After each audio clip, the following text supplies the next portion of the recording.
There we go. I guess this is part 5 or something. Close enough.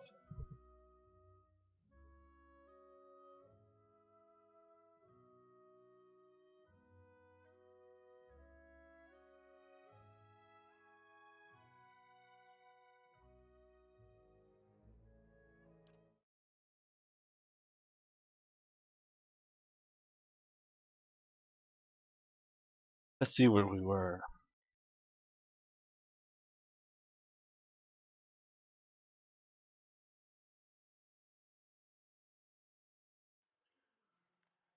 Right, we were at the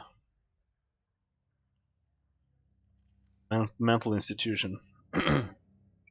Right.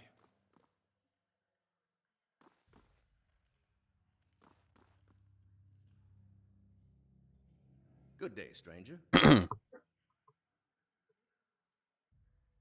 Yo, what's up?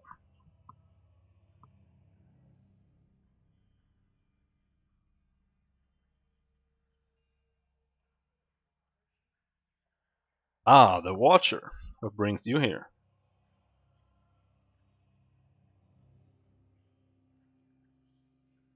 Anyone here know anything about awakenings? There's an animancer on the lower floor who came all the way from Revua to study them. Take the stairs down and look for Bella Siege. Bell Siege. You may have a member of the Leaden Key in your midst. Ethelmore groans and the stone around him shudders. I could have done without hearing that today. Many have their intrusions been into our affairs. Of course, one can seldom be certain whether they've meddled or whether calamity has struck on its own. But a few of their less skilled infiltrators have been exposed from time to time. They're a perpetual nuisance. Once again I'm reminded of how envious I am of your gifts. I suspect they would be of some use in verifying one's identity. You're at odds with the Leaden Key as well, I take it? I think you missed a little bit, but not that much.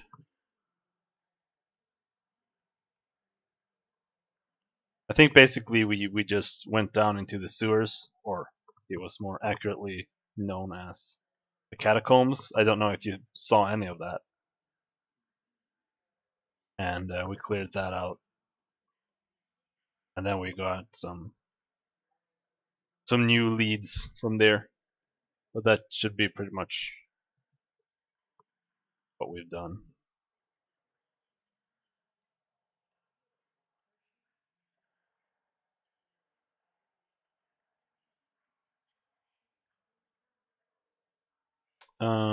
Why am I after the Leaden Key anyway? Like I saw them and then I awakened, and now I'm like just looking for them. Uh,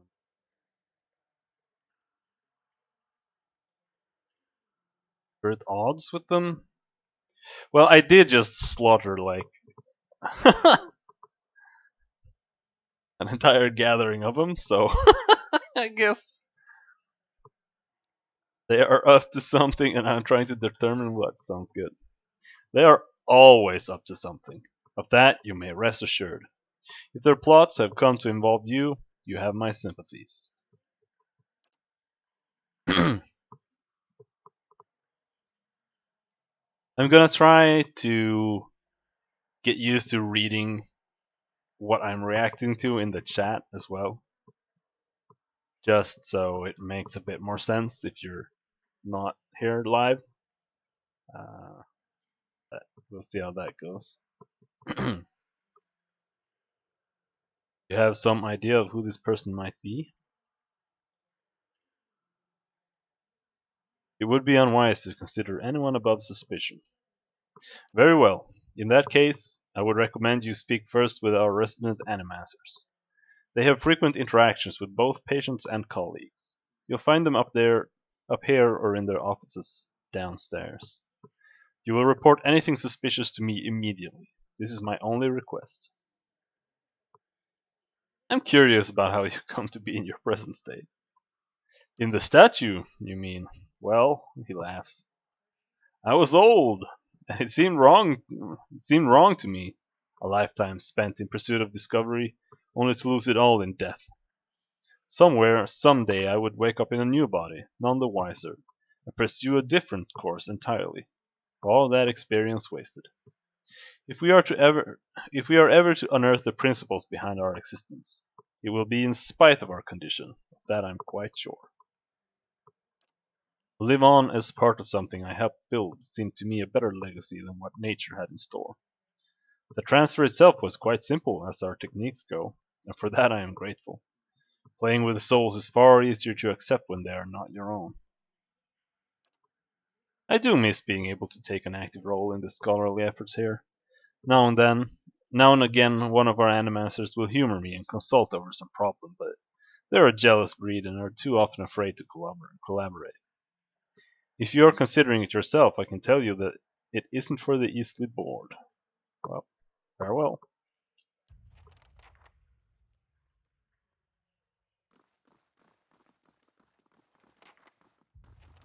Down we go.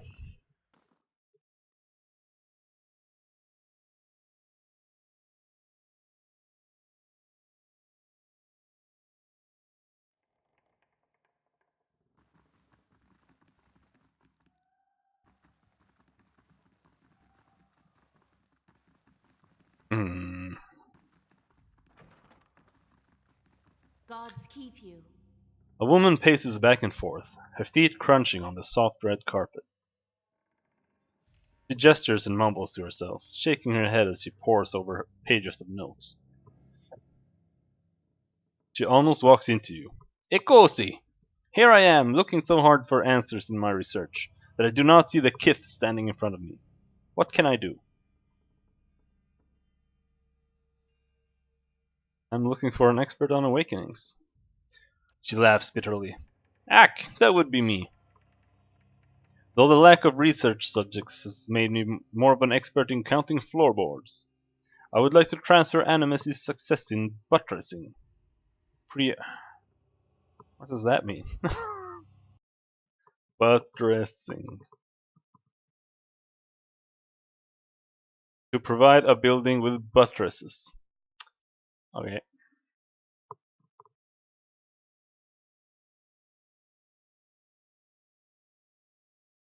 A buttress is an architectural structure built against or projecting from a wall which serves to support or reinforce the wall. Okay, okay.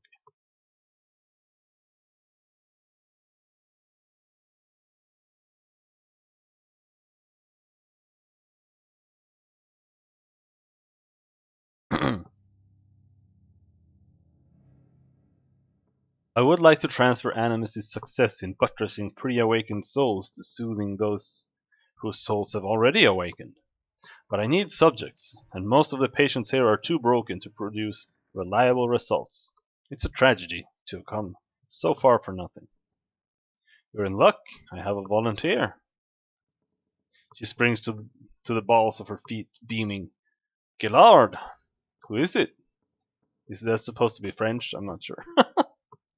It's like made up French. Adolf's lip curls into a frown. I don't know about this. She grins more broadly still. Don't be silly. The process is perfectly harmless. All you must do is stand in that cage. I beg your pardon? I jest. You Adirians are so uptight. I do not even know what the thing is used for.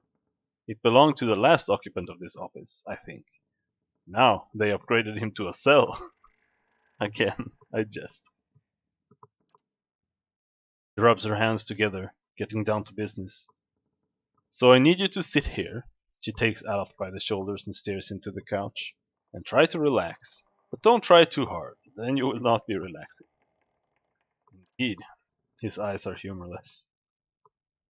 And you must also wear these. A little cold, but the copper will help conduct your essence. The Animaster fastens thick copper bands to Alf's forehead and wrists.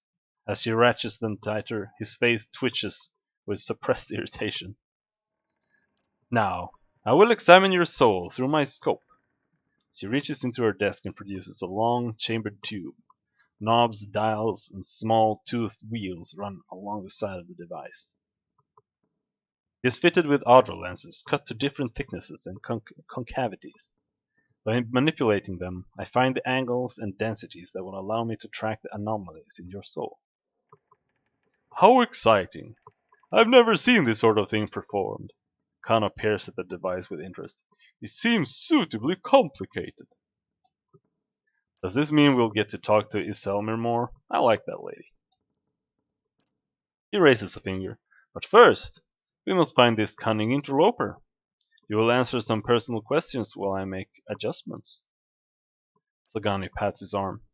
Don't worry, I'm sure we won't hear any of it. Elf squirms on the couch. Very well.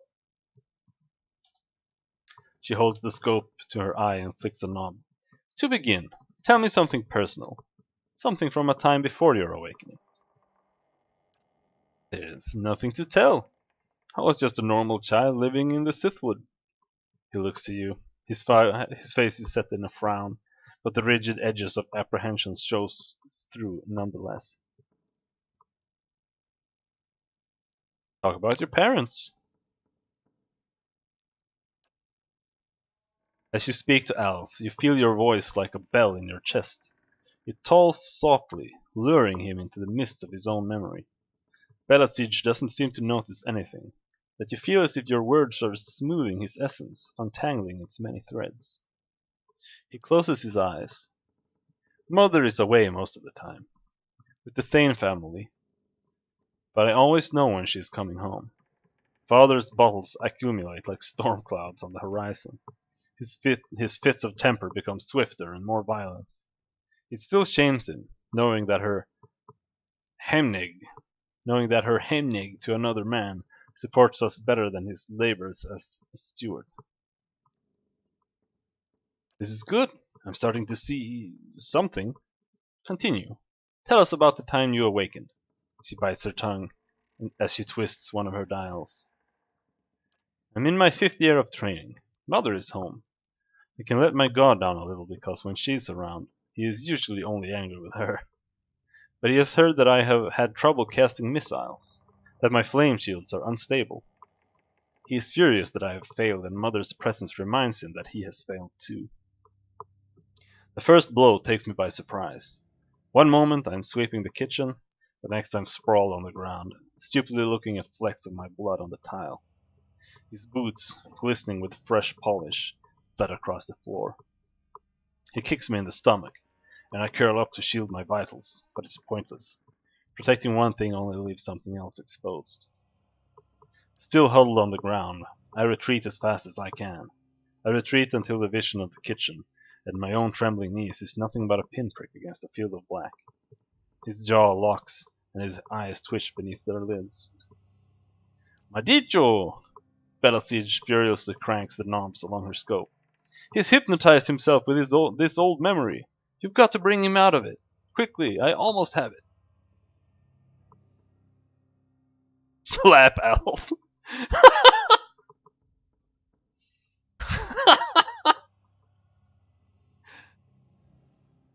Your flattened palm is inches from his cheek when his hand shoots up and grabs your wrist.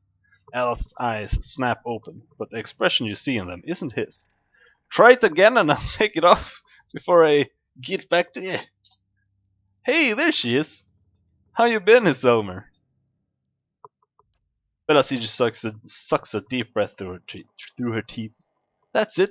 I'm seeing a shift in his essence. Something spreading and congealing. She glances at you over her scope. Keep talking. He seems to respond to you. What brought you here? Cracking bones and voices high in ire. I'm not gonna bother doing this voice. That warm molasses feeling that creeps down your gut when a crisis is nigh.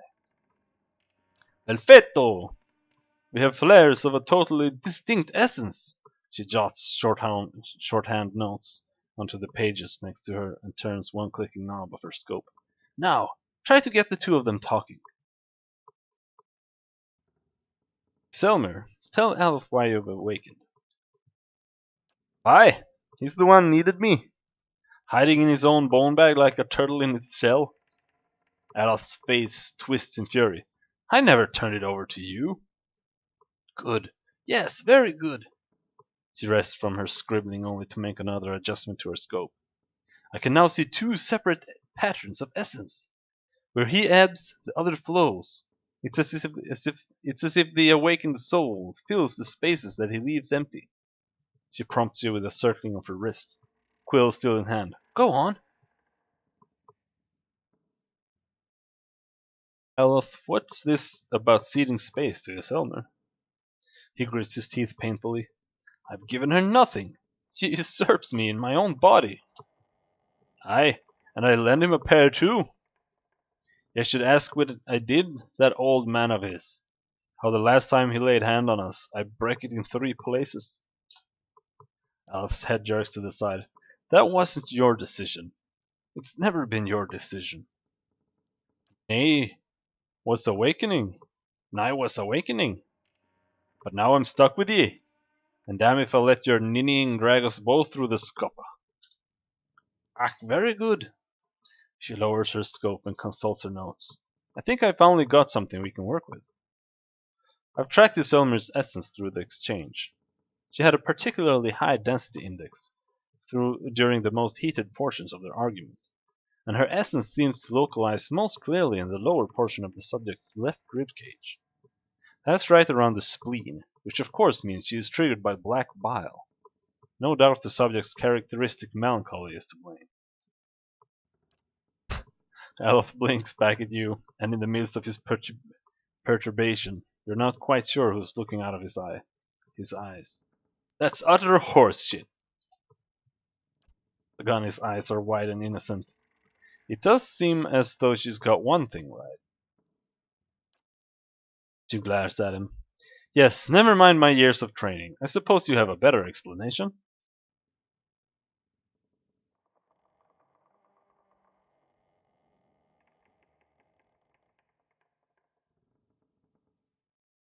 If you're right, then removing Elof's spleen should cure him. No, Isilmir manifests when Elof is in danger or under pressure.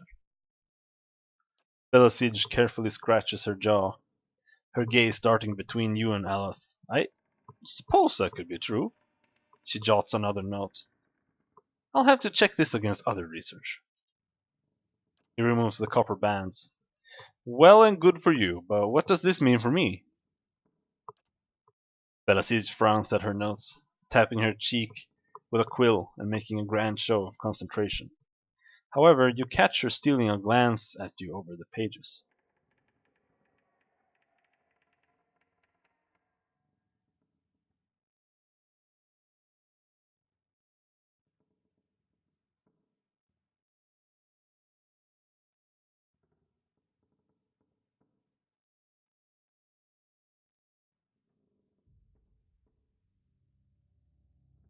Delmir tries to take control from you when she thinks you can't face a problem on your own.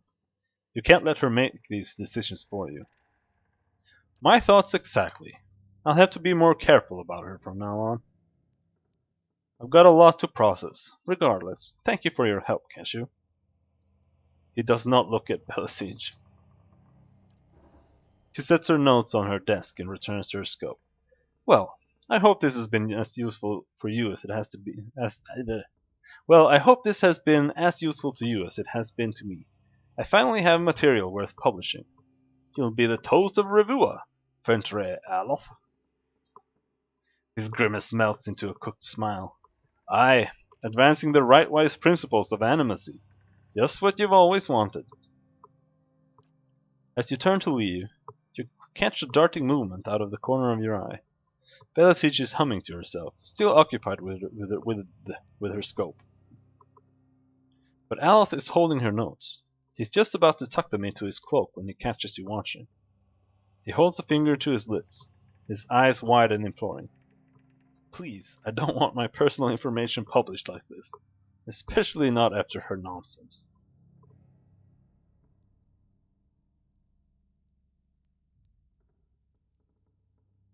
Have to go? Alright. See you later. I put all of these up on YouTube. by the way. I don't think I've linked it to my channel here though, in case you want to catch up.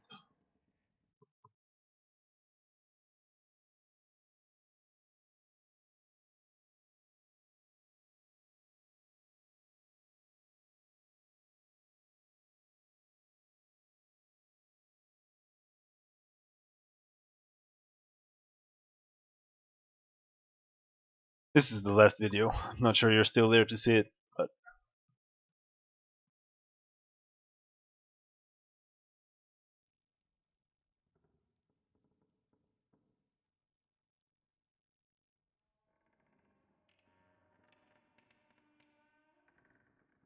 well, let's find out. Fair enough, but do it quietly. He hides the papers in his cloak. Not to worry. We'll see to this on our own. No. Yeah.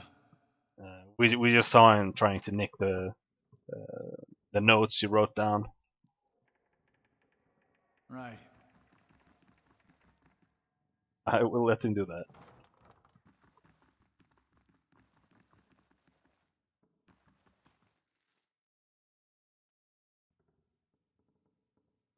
An animancer scribbles feverishly on a parchment scroll, while his free hand dances through the air, counting off unseen objects. His lips move in silent discourse. As your shadow falls over his scroll, he looks up at you with mingled perplexity and irritation. Hail, traveler. Can I help you? He forces a polite smile. Has anything unusual been happening around here? You must be joking. This is the sanitarium. Nothing is usual down here. He pauses. Although, now that I think of it, the patients seem more agitated lately. But they're Caedmon Asso's responsibility, not mine. Mordred nods, taking a deep breath. Then, if there's nothing else, I'll be on my way.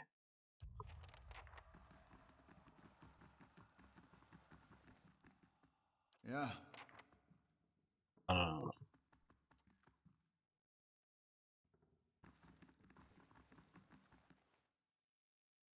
Hello. Young Orlan woman traces her fingers along the spines of the books in front of her. Row by row, her motions quick and skittish, like a bird's. She does not notice you until you are nearly upon her. Oh my, you startled me. Are you supposed to be in here?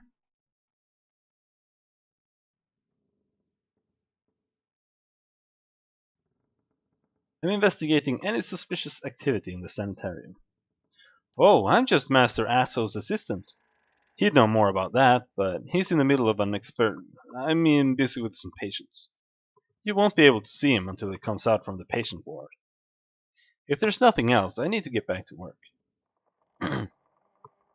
He's also busy with patients, or is he running some sort of experiment? I'm just an assistant. It's not my place to gossip. I'm sorry. I think he found my YouTube channel.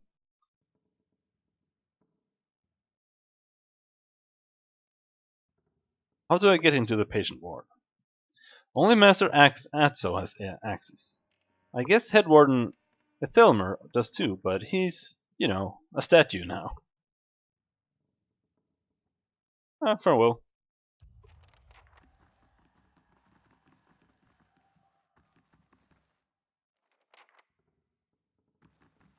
Oh, we didn't check in there. I'll see what I Nothing. can find.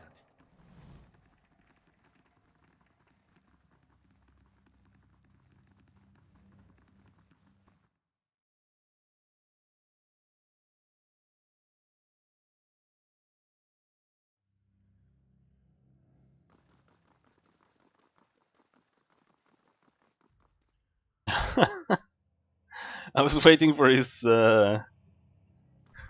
model to load in, but he doesn't have one. He's a statue. Hail and well met. Have you learned anything of interest? Maybe. Is Kedman Atso running experiments on the patients here? Experiments? Kidman also is in charge of patient welfare now. He's not authorized to run any more experiments. I'm disappointed in Kidman. I had hoped he would be the one to guide your inquiry. He'll be in his office or in the patient wards. I'm granting you immediate access so you can find him. No doubt you will be able to wish to speak to him further on this matter, and I for one am curious as to what he might have to say. Tread carefully in the wards. There are a few dangerous cases. I would ask also that you do your best not to agitate the patients. They have enough trouble as it is. Alright?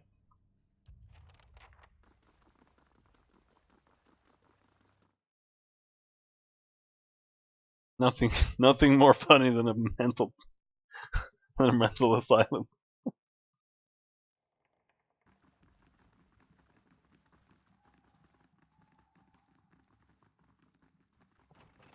Careful in there. Alright. Braille. A curved spine twists this woman's posture forward. Her greasy hair draped over her large eyes like vines. She smiles at you. You must be visiting someone. Then, noting your appearance, she adds, a friendly visit, I hope. Do you know where I might find Atso? I think I've seen him around today. Have you checked the laboratory? It shares a wall with his office. He's been spending most of his time there lately. What do you know about this animancer, Atso? Oh, I like him very much. Many animancers could care less about their patients. Look at us like vermin for their experiments. But Master Atso treats us like humans, even the very sick. You can tell he does this to help people. He's helped me understand a great deal about myself, and I know he's done the same for others. It's too bad what they did to him. He hides it well, but I know he's still affected by it. What happened to Atso? Braille's eyes dart back and forth, and her voice lowers to just above a whisper. They don't like to talk about it, but there was an accident. He was said to be one of the brightest in Deerwood. That was his reputation here, and that was what brought me to seek treatment. People say it was ego that drove him to try and solve the legacy, but that's hogwash. Even if he was a bit of a showman. He loves his homeland. He thought he could help. He wasn't one to speak of his work. Suspected his colleagues might have tried to steal it, but he told me once that he had figured out a way to create a soul. Not a soul exactly, mind you. How did he put it? A proxy, I think he called it. Had some machine that drew energy out of the very ether. Can't you imagine? The point is, it was going to help with the legacy. It was going to make hollow-born babies into something easier to love and care for. Gods no, that's something we need. Do you know what they call those empty little babies in Andre's gift? No, tell me. They call them boys, because so many of them are found floating face down in the water. These are mad times. Anyway, Master Atso has scheduled a public demonstration of his work in Copperlane. He was so excited. And then the next day, he was locked in his office, turning away visitors, I heard. And he stopped seeing patients. I don't know what exactly happened, and I don't have the heart to ask him, but I'm glad they're letting him treat people again. Are you in here? Behind her hair, her cheeks flush. I don't want to say. You'll think less of me.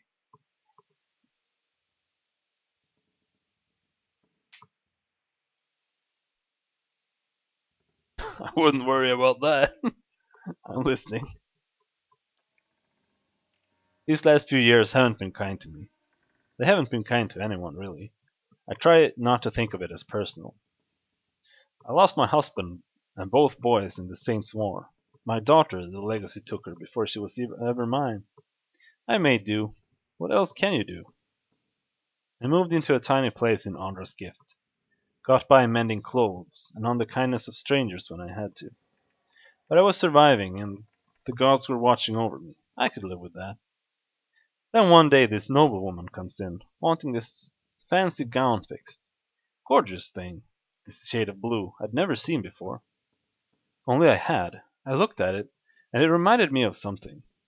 I had what they call an awakening. I remembered being a noblewoman myself in another life. People doting over me, men doting over me. Me! The best food, the most beautiful home, all the things you'd ever dare to dream of, they were mine. It was poison, knowing that. All those things I had that I'll never have in this life. It did something to me. My food started to taste rotten. The walls in my little room seemed to close in around me. I stopped being able to sleep in my own bed. So I came here. It was that or break into an estate and start ordering servants around. It seems like such a silly thing to worry about. You don't have to tell me, but I can't get past it. And I start to wonder, did the gods choose this life for me? And if so, what terrible thing must I have done to deserve it?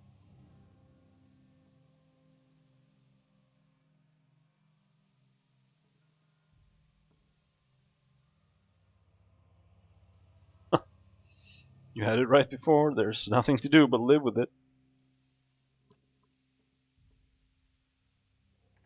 Wow, very rude.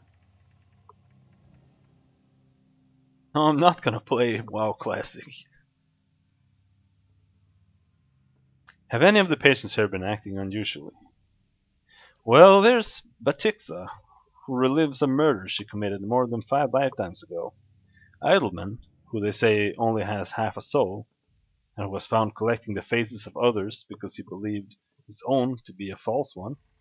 Graham, he speaks in a language no one understands, and wails at night sometimes. Different from their normal behavior, I mean. Well, yes, I suppose, but nothing they didn't volunteer for. Master Atzel let us know that a number of patients in the North Ward had volunteered for a new therapy, and would be escorted to this laboratory to receive treatment.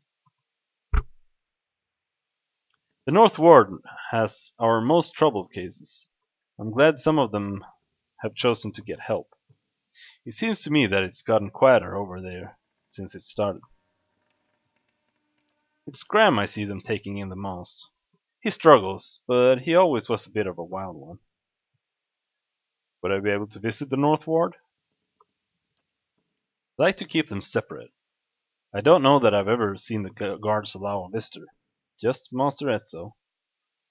You might ask him, he's very sympathetic.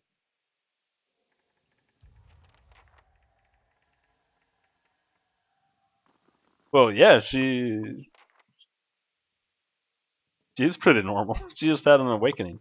Like, she's not insane, she just remembered her past life, more or less.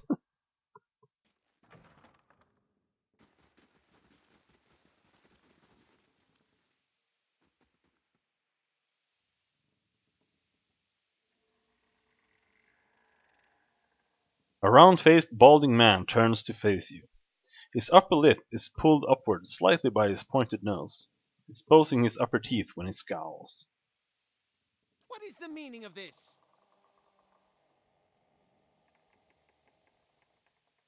Thelmor told me you're not supposed to be doing any more experiments.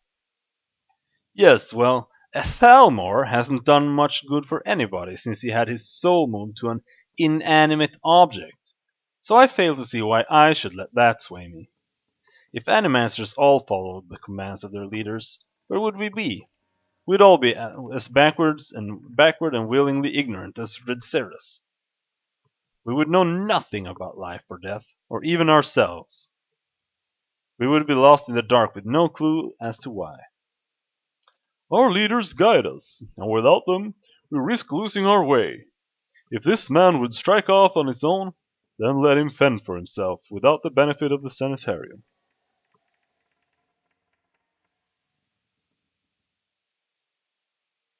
Seems to me we're still in the dark. Is that a reason to stop trying?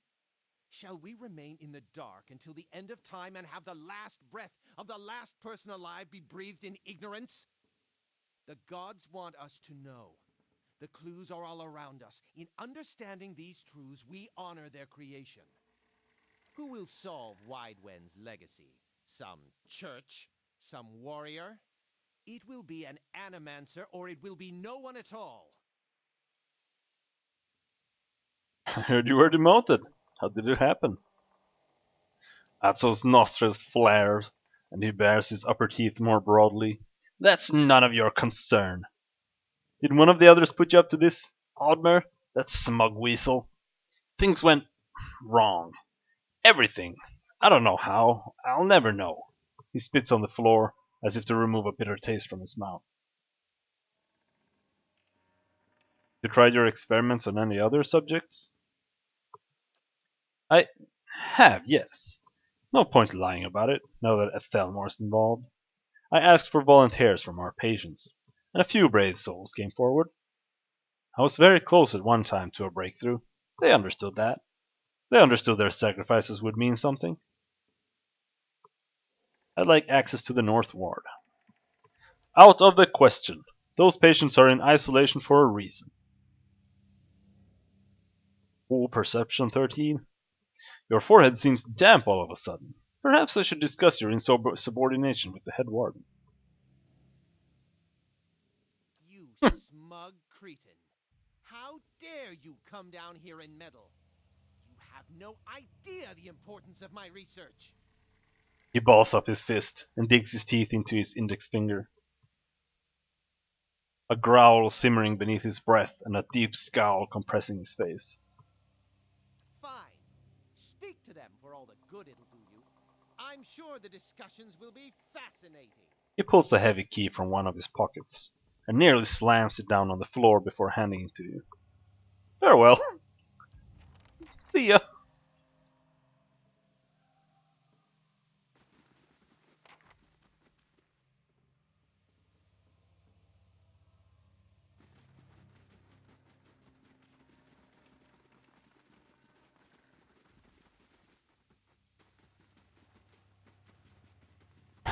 Flesh construct. That's perfectly not creepy thing to have in a mental asylum.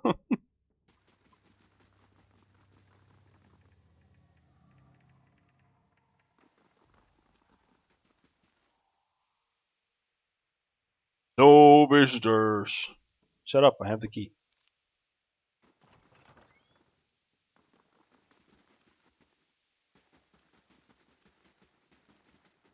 These poor people.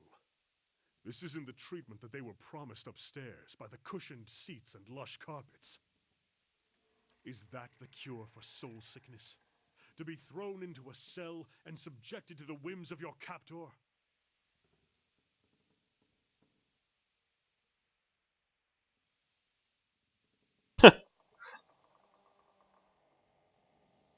Maybe it is. How would you know? What were you expecting? Kana winces. I've seen the sick and the mad exiled, or else treated like a contagious vermin, but I cannot believe that this is the kindest alternative.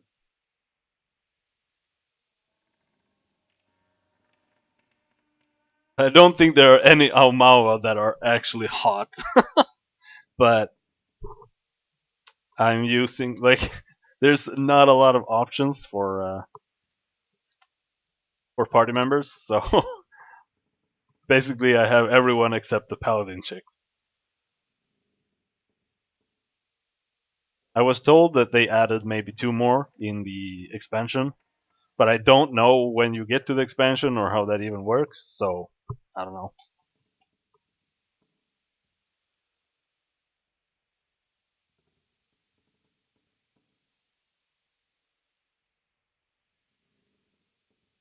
I don't know if he said this out loud, but if all were treated like this, the sanitarium would never survive. What did these patients do to warrant such conditions?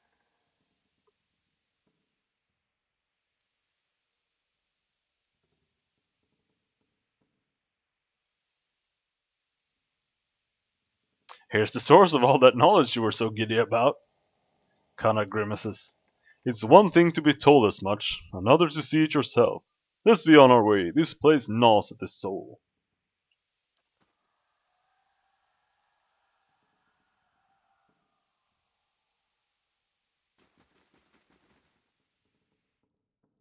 A willowy adolescent boy stands in the center of the cell, gawkish and stoop-shouldered.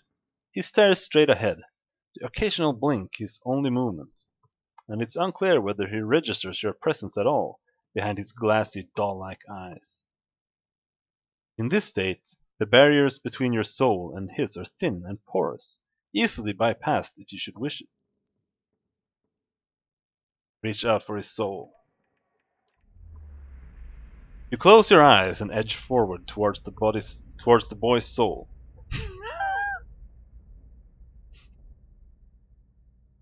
Wanna get into this boy's soul, you gotta pay the troll toll. As you near, a sudden malaise comes over you. You are cold and warm all at once, sweating and shivering and straining for breath, as you did on the caravan journey. The soul you approach is the wrong one, a parasitic plant that strangles its host. It is predatory and pitiless, and you have crossed paths with it before. Too late does it occur to you to retract, and already you feel yourself plunging into some interminable abyss of thought and memory. Spoilers! You are standing in a cell now, the same cell in the sanitarium. The halls are moonlit and empty, and you are waiting. At the far end of the ward, the door opens, revealing a flesh golem in silhouette beneath the stone archway. It makes its usual rounds, and the same stops every time, the misbegotten child of despondent creators. When the construct is close, you coil yourself up and spring forward, passing out of the boy's body through it as though it were a membrane. You can sense his body behind you, collapsing to the floor, a puppet whose strings are cut. You are rushing towards the golem now, bodiless as a gust of wind. Quickly you think to yourself, quickly you think to yourself, quickly, and you feel the strength hemorrhaging from your soul as you dart towards the makeshift abomination. You pass into the golem's shell and overtake the soul implanted within, encircling it, suppressing it, and contained in this new vessel you are strong again. You step heavy-footed down corridors unheeded by the other constructs, and scrutinized only by the wary, untrustworthy eyes of the mad, coming at last to an office piled with books and scribbled papers, and the perverse implements of animacy. You set your oversized hands upon a large machine, a nest of globes and tubes and coils in the center of the room, and go to work, bending wires and unsettling alignments. Your surroundings are pulled past you, and perhaps you are pulled past them, and they dissolve into a blur. When they settle into place again, you are outside on a clear day, standing in front of a crowd, stacked high above you on the tiered seats of an amphitheater. I hate this word. Amphitheater. Amphitheater. You are acting for the crowd, standing deliberately still, but this is no play. A balding man with rodent-like features is strapping you to a machine, the one you had tampered with. You see your arms for the first time, short and fleshy, unmistakably those of a little girl. But this body is not truly yours. Your mind still holds the same determination, the same hard-heartedness as before. The body itself is cold and vacuous. Unlike the others, this one has no soul of its own. The man speaks, and the crowd applauds with an enthusiasm worthy of a hero's entrance. "Bear witness," he says, and pulls a lever. The machine shivers and sparks, and a bead of sweat rolls down the side of the man's brow. But the crowd's apprehension quickly gives way to awe as a crystal globe fills with a radiant mist that casts the entire theater aglow. He opens a valve, and the glow crawls through the tube along the length of copper wiring that runs to a set of electrodes beneath your armpits. Feel nothing when it reaches you, as it should be, for you have been leading this work astray periodically for some time, altering notes and settings and playing puppeteer for Hollowborn. but you make it look how people would expect it to look when a body is infused with a soul. In a moment, the machine goes dark, and the man unstraps you, eyeing you with a scientist's concern. He looks back up at the crowd. "Behold," he says, but there is obvious hesitation in his voice. Slowly, you take a plodding step forward, then another, and another. You look up at the man, giving him the eye contact of which no holoborn is capable, and the crowd gasps. The man looks relieved. "How do you feel?"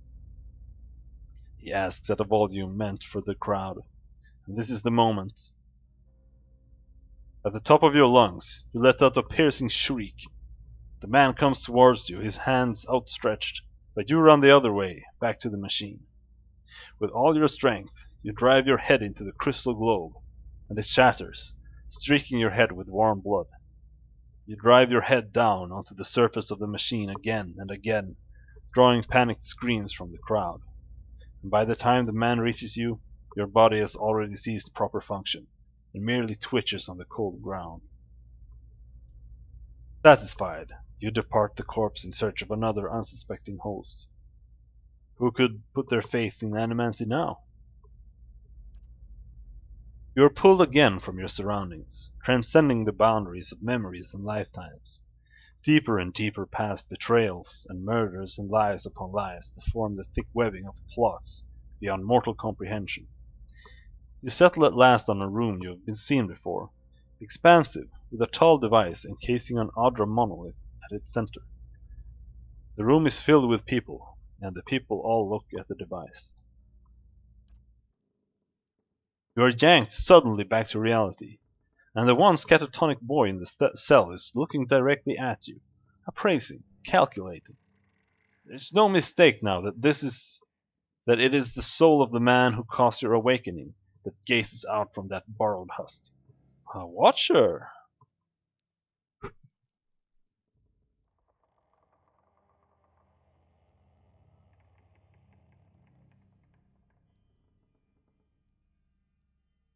I believe we share a common past. I'm just looking for some answers.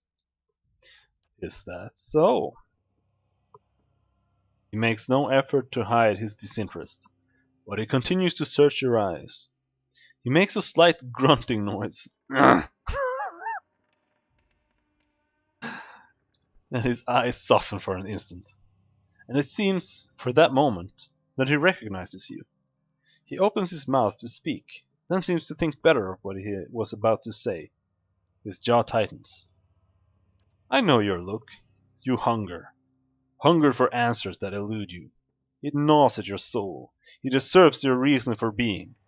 You are like everyone. I will help you let go. He dodges backward with startling grace, putting himself out of reach. On his face there is no malice, only the dispassion of a farmer putting down a sick animal. Then suddenly he slumps forward.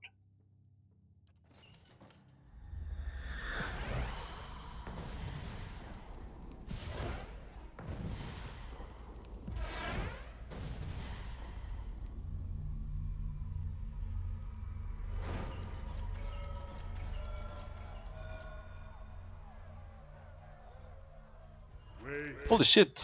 Autopulse didn't work.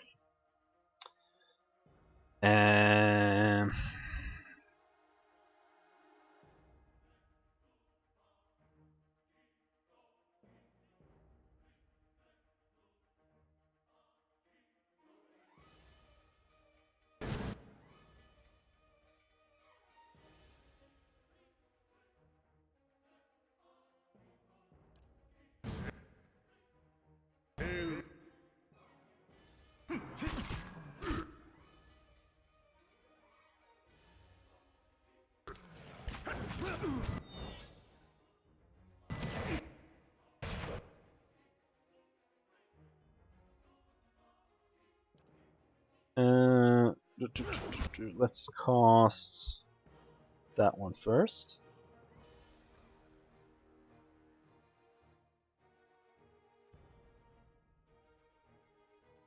And blind them. And let's see. fighting that guy. You are not in melee, so you can run away.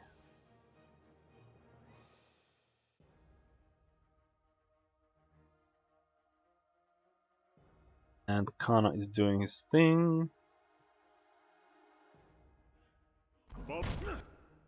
Dog is over there, so let's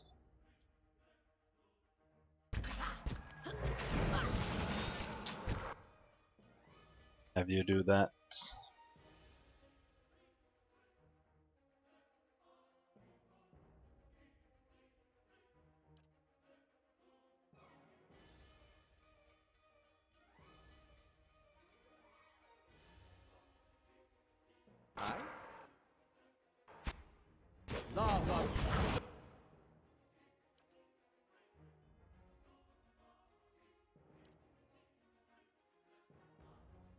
No, let's just blast him.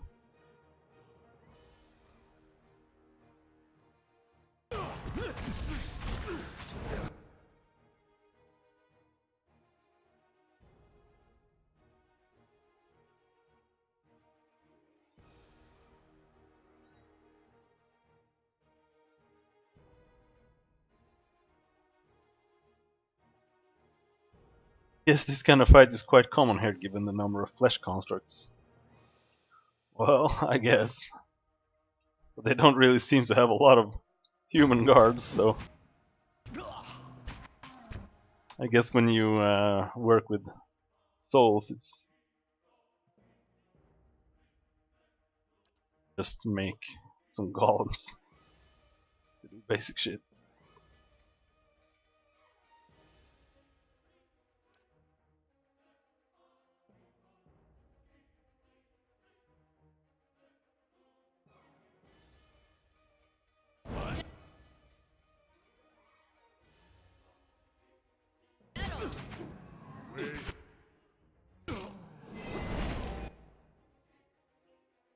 Well, Kana's not doing so well.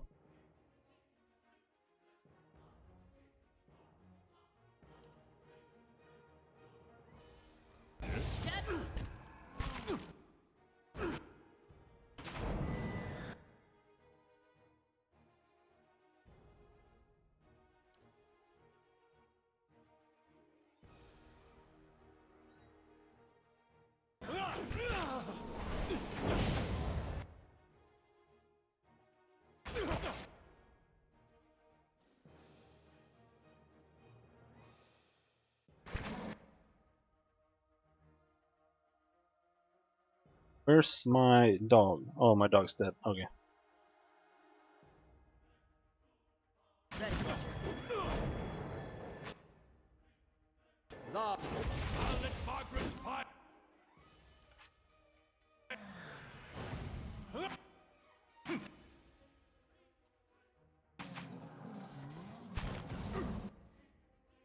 Following your... Let's end this!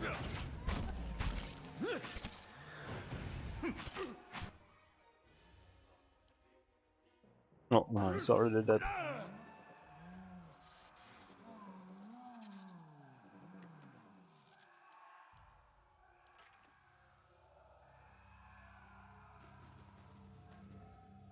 What is in your potty? Audra. He's been shitting out Audra. No wonder he's mentally insane. I shall be quiet as a calm sea, which is not very... I shall be discreet. Margaren's fire casts light in dark places. No secrets? Laying low. I shall be quiet as a calm sea, which is not very quiet.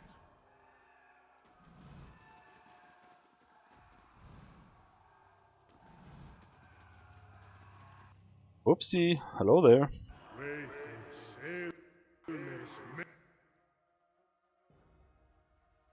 there a button for this? No.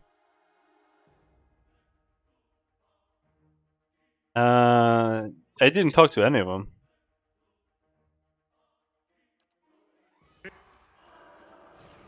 So yeah, probably.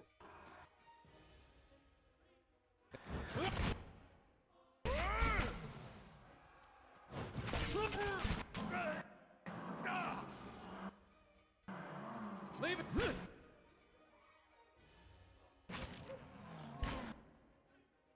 Following your lead. I'm trying to not explore like 100% of things too much, just so we can get on with it. Let's go. Because I'm really just replaying this. I've already finished this game once. I'm just replaying it to get a save file I can import into the second game.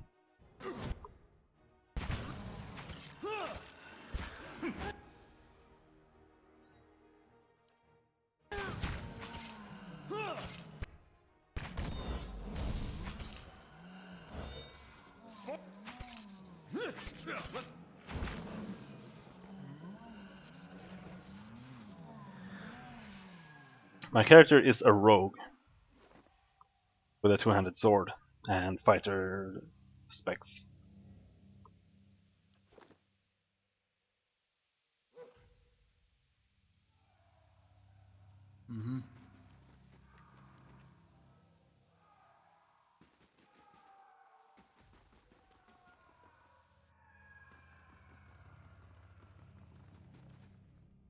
Way sail. Wicked.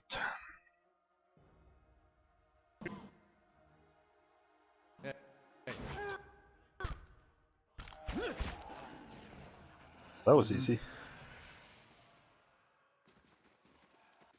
But Way as usual, like I make a character because at the moment that's the kind of archetype I feel like playing.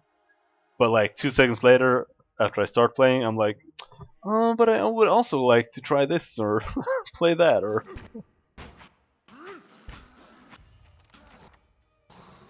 So we will see. I might play the same character in the second game, or I might not. That's it.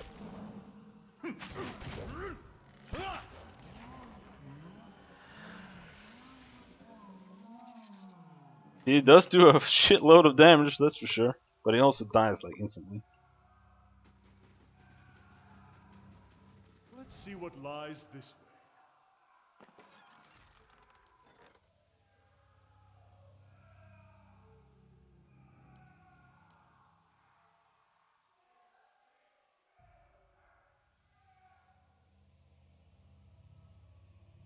Was there like some kind of limit to how much you could buy here? I'm not sure. I always seem to remember like getting stuck and not being able to.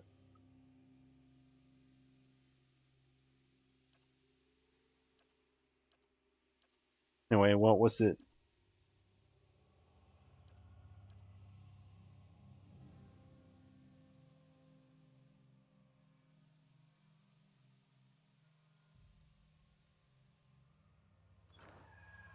I guess.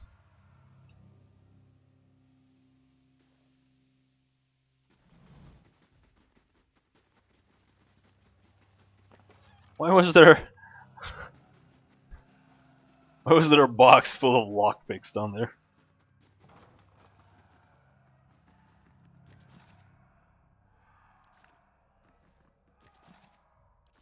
Nice and quiet.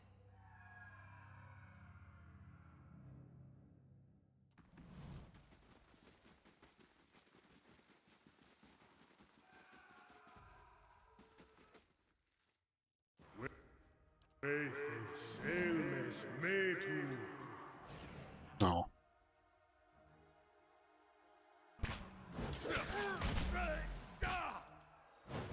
Settle.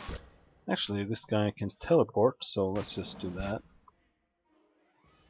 Whoop! Let's go. 23. Plus, I'm using a two-handed sword, which is a slash, uh, slash pierce weapon. So, Right. usually does good damage against like every kind of Hey. enemy type. Way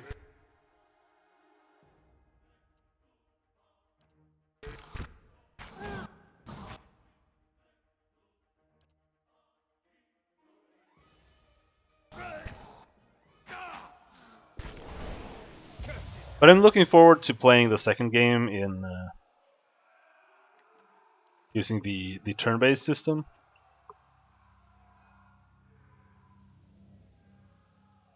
Well, 23 is still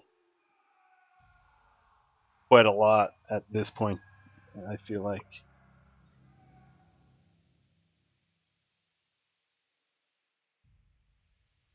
Okay, I guess they do kind of the same, but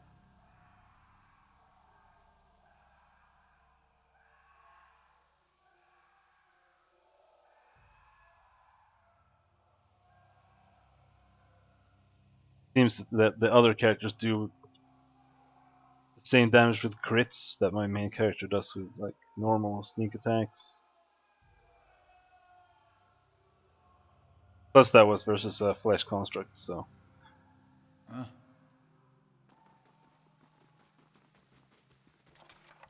But he does do a lot of damage.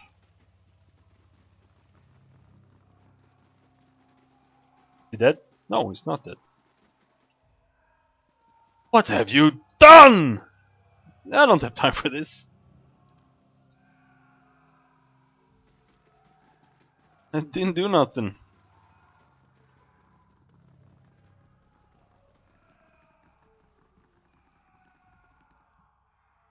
Keeping quiet. I'll get it open.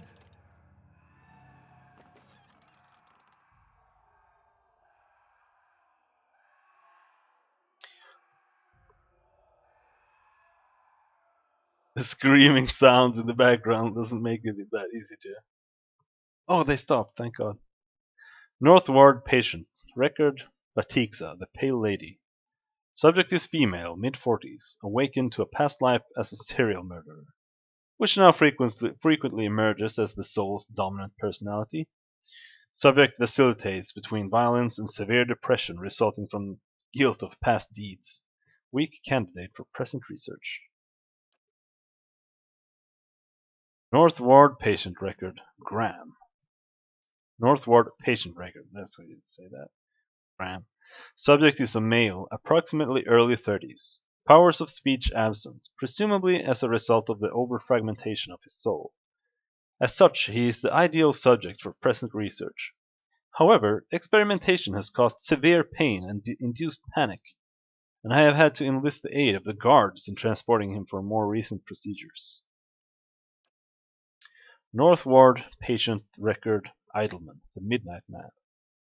Subject is male, mid-30s, subject is male, mid-20s, don't know why I said 30s, displays acute disassociation and paranoid delusional tendencies, causing anger and extreme violence. Dangers of working with the subject preclude possibility of further use in present research. North Ward patient record Uskrim. Subject is a male, approximately 17 years of age. Admitted for episodes of catatonia followed by occasional violent outbursts. Initial analysis of soul revealed severe fragmentation and essence deficiency. That deficiency all but eliminates the possibility of utilizing the subject in present research. That wasn't that interesting. Note from Atso. Ripley, I require more copper tubing for my next experiment. Do not requisition it from the sanitarium stores. I don't have the time to deal with the head warden's inevitable questions. Well, we have a bunch of... Yeah, I I don't know who's screaming either.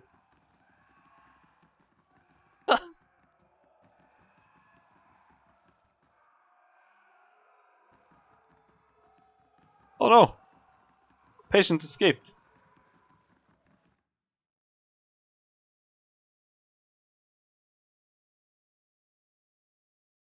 Oh yeah, I don't remember if I finished saying it earlier, but I do look forward to playing the second game with the turn-based AP system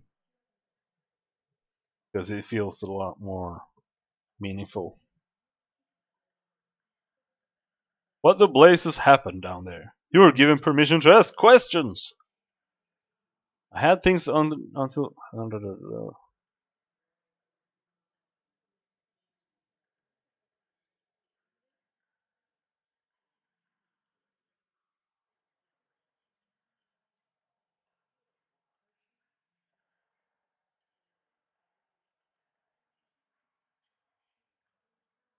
It's complicated. A patient of yours, Uskrim, was working for the Leaden Key only without knowing it. You finish your explanation, and Ethelmore breaks his silence.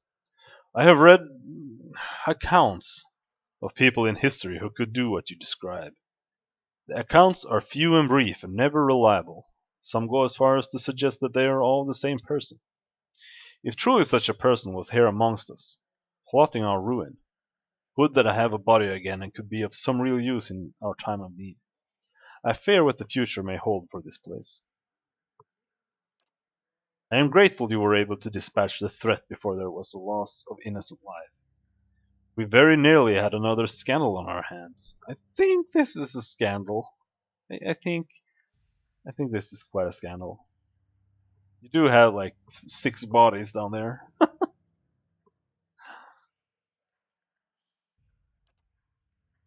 What of Atso? What part did his experiments play in this catastrophe? That's true, no one important died.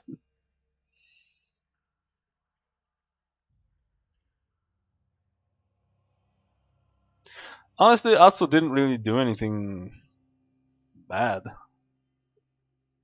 I mean, his experiment was pretty retarded, if you ask me, but the Leaden Key would have found a way to interfere with the sanitarium even without Atso. Perhaps answer suggests a bias, but it also suggests it as close to the truth as I'll get from you. Kedman will remain here, but he will be monitored, and under no circumstances will he have access to any equipment. Okay. Hail, traveler. What's funny is, I think, Hail Traveler! I think this voice actor is the same voice as the main villain of the game. It's kind of weird. Good day to you.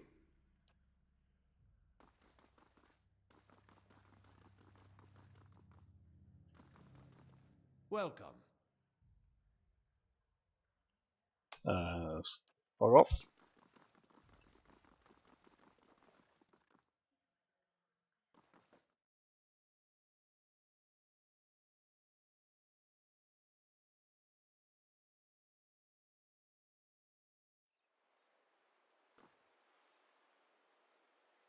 Welcome. Beg your pardon, I have a message for you.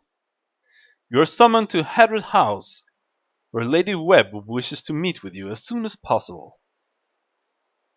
They say she's an ancient spider, spinning her nets throughout the city. He gives you a careful look. If she wishes to see you, that either bodes very well or very ill. Where can I find Hadred House? It's just over there, my lord. The southwest corner of Brackenbury. You'll find the lady upstairs. How did you know where to find me? Well, it's Lady Webb. She knows everything. Very well. Or whatever happens, at least we're out of that mud hole, Gilded Vale. I grew up in Gilded Vale. Quain, that's what I meant to call it. No, you got it right. I love it here.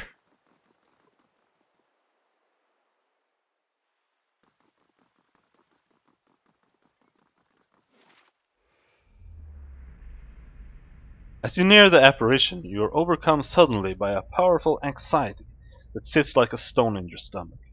The feeling is not quite real, the recollection of an emotion rather than the emotion itself. It wrenches your insides, nevertheless. The apparition's brow is tensed, a look of concern plain across its face. The other missionaries say you have been neglectful of your duties. My mind has been elsewhere. Oh? And what troubles you?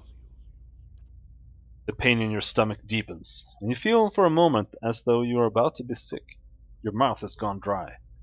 Forgive me, Eminence. I wish to leave the order. The man folds his fingers together and presses them to his mouth, thoughtfully. Thoughtful. You have been an apt student, and your convictions have inspired those around you. May I ask what has changed to make you feel this way? I have no idea.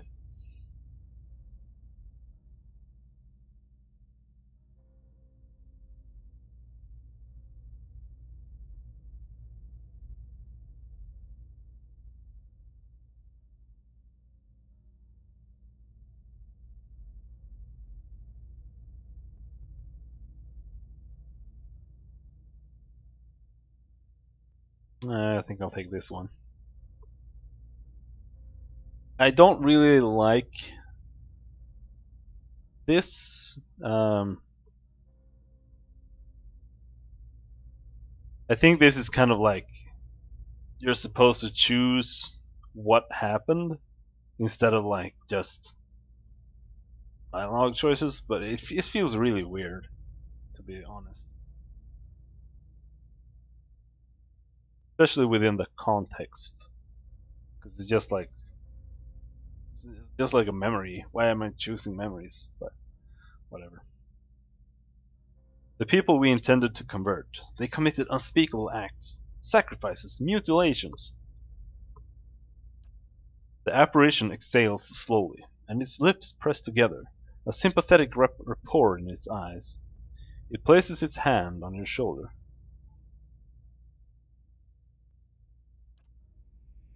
These are the ways of the heathen world. Surely the gods would do better to destroy us all and start anew. Perhaps they would. It may come to that one day. This is why we must not fail. The heathens are beyond the gods' reach. They do not know better. We are tasked with delivering them to the gods, so that the gods may heal their souls. Such a thing possible? I have seen it with my own eyes. You will see it too, if you choose to remain. There is no greater calling than the one we have chosen. Neither words, nor wealth, nor battle will end this suffering. Only the gods. Will you give them that chance? The knot in your stomach seems to loosen all at once, and the anxiety is replaced with something else entirely, something warm and soothing. And it is something you know you can never repay. As the vision fades, you start to become cognizant of the many odd looks aimed in your direction. Your last response echoes in your mind. I will.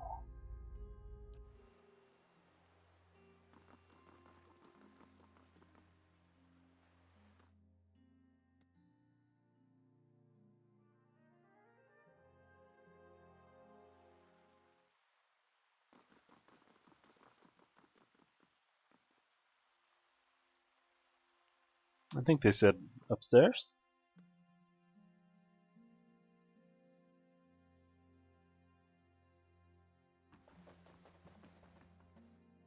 Anyway, we'll see you now. Quick save.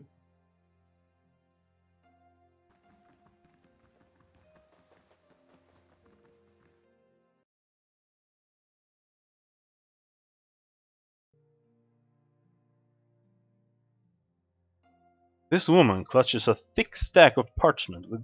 I actually don't remember this part. Well, I do now that I see it, but I forgot most of it. This woman clutches a thick stack of parchment with spindly, wrinkled fingers, their flesh stretched thin to near translucence with extreme age.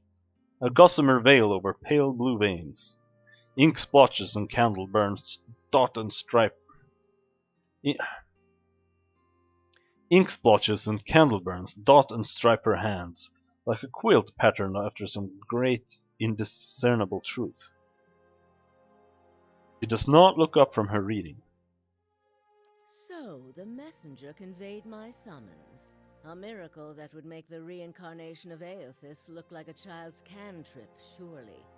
It doesn't draw the most inspired minds, messaging.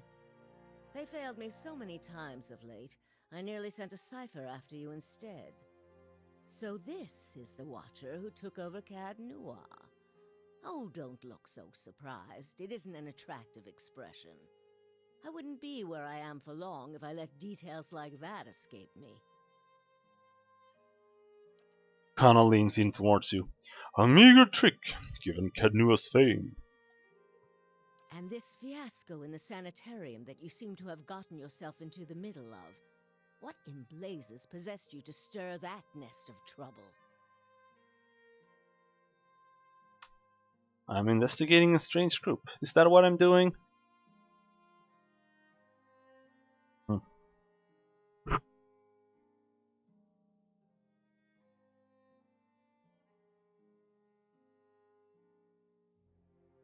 Honestly, this is the weak point of this game, or the writing of this game. Like, the reason you have to do anything is not very strong. Like, I awakened.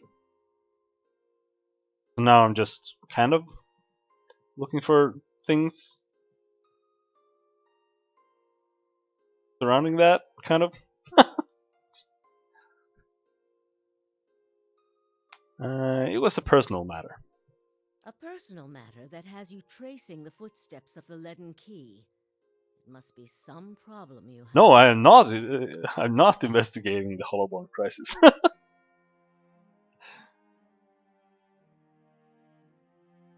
I.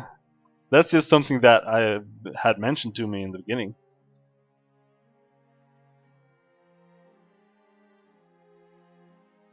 No one sent me to investigate that. I don't know if that can happen. Like, maybe you get invited to Lord Redrick in the beginning, and he sends you to investigate or something. But I have not done that. So I'm just I'm just kind of looking for things regarding my awakening, kind of, I guess.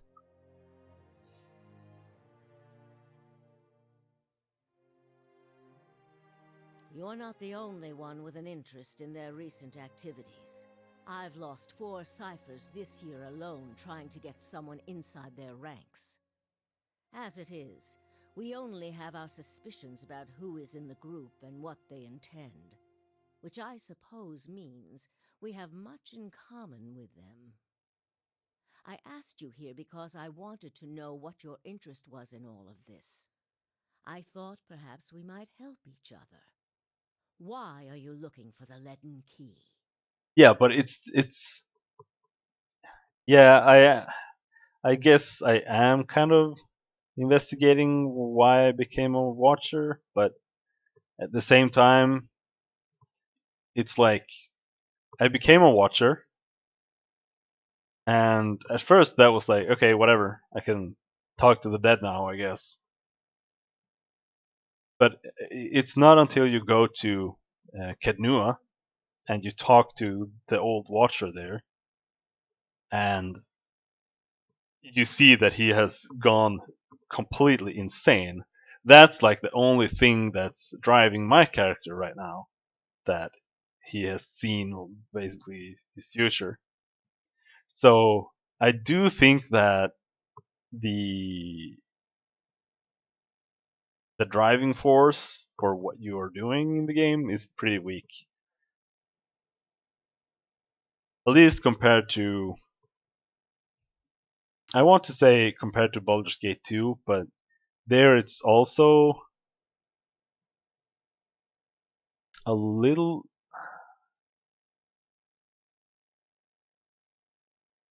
It is a bit weak from the beginning, but you do get a pretty direct reason to do things there afterwards. But whatever. I think this game would be really good if they remade it and put more time into the writing. Because to me, it's obvious that they had to cut corners because of because they were Kickstarter funded. So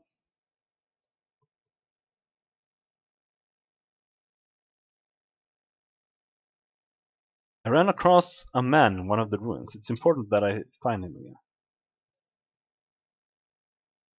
Like here, I'm asking for my soul to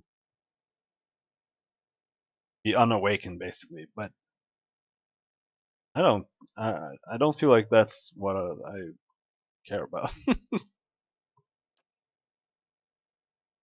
She closes her eyes, and the lids flicker.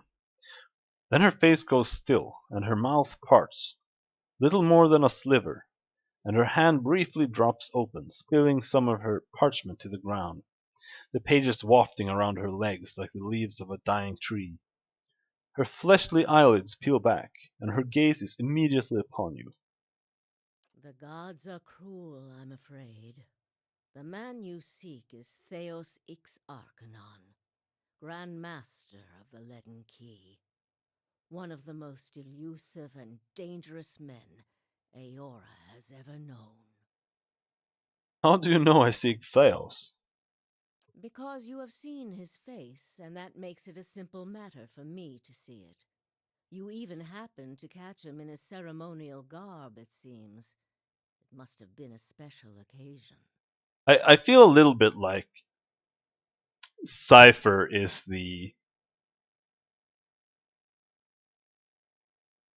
right class to play in this game for the dialogues and stuff. But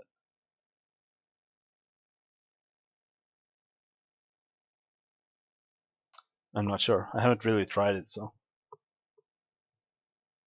What can you tell me about Theos? More than most, though very few would know so much as his name. And there is no way of knowing how much of what I've read is true.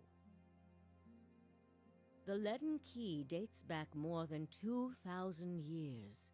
If rumors are to be believed, Theos was the one who created it.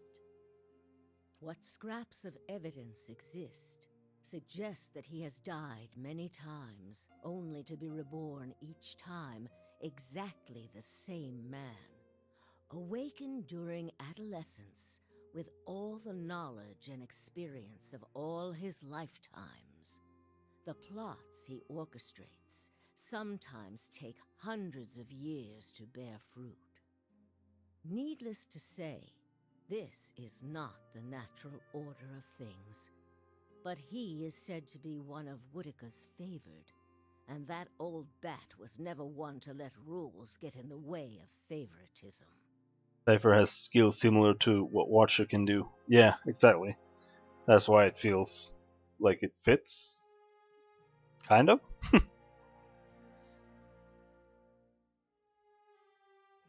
But I don't know if other classes also has things that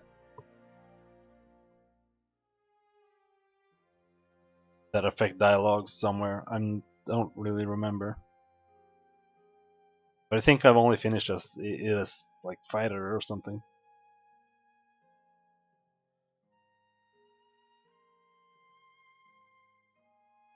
Ciphers can't see the dead. Yeah, I don't know.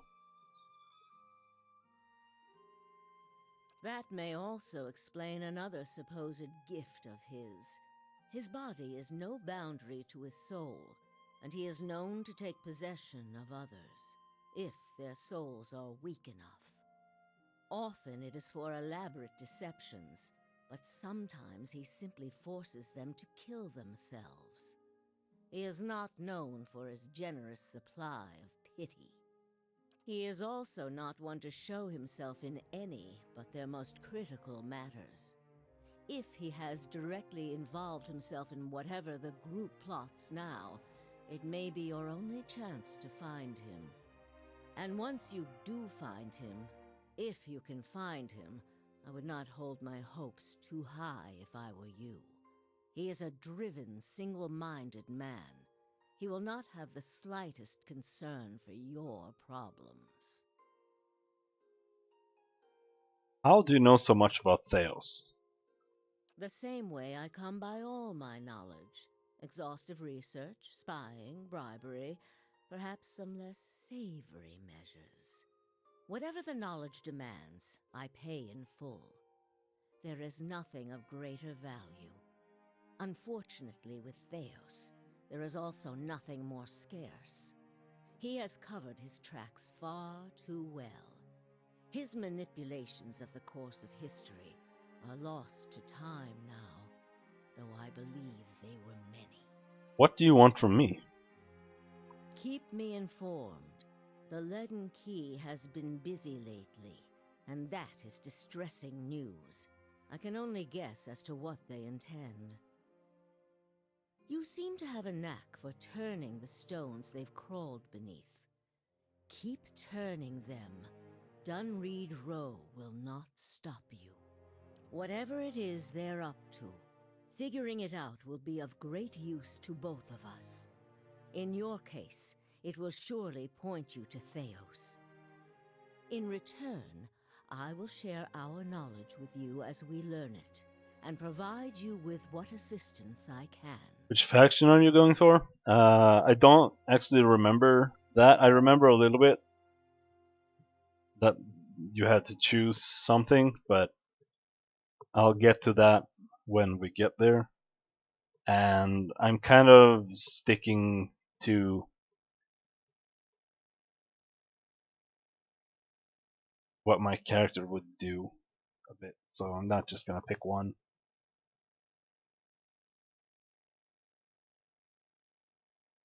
We'll see where that goes.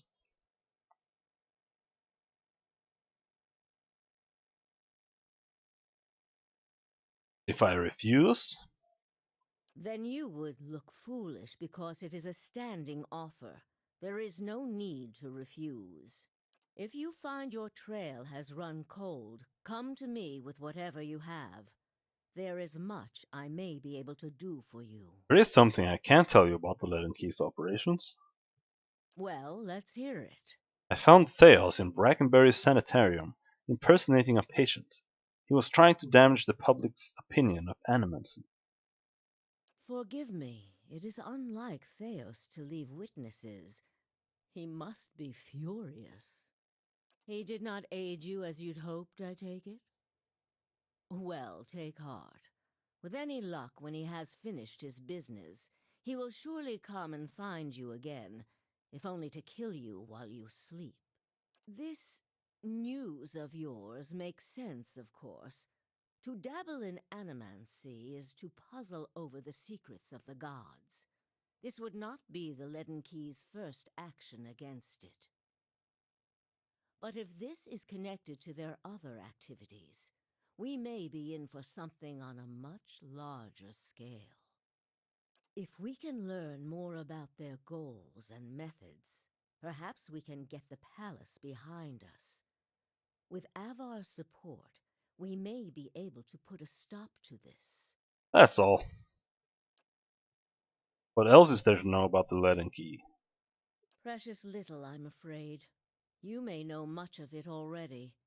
No one member knows the identity of more than a handful of other members. They are kept in the dark of missions they are not involved in, or sometimes of those they are involved in.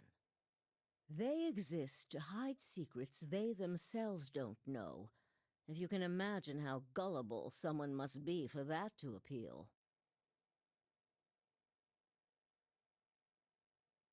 Despite that, they are very good at what they do, owing much to their founder, who will take matters into his own hands when necessary. And he does not fail.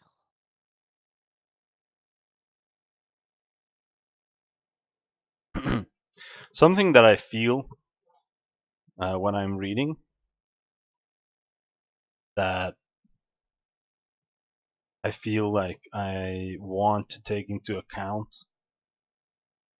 for my own writing is that a lot of these a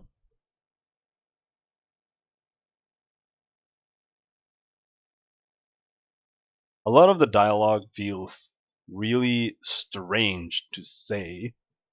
Like,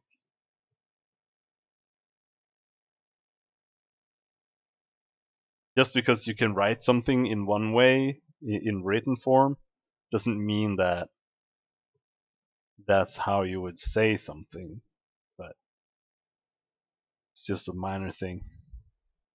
Try your best not to die out there.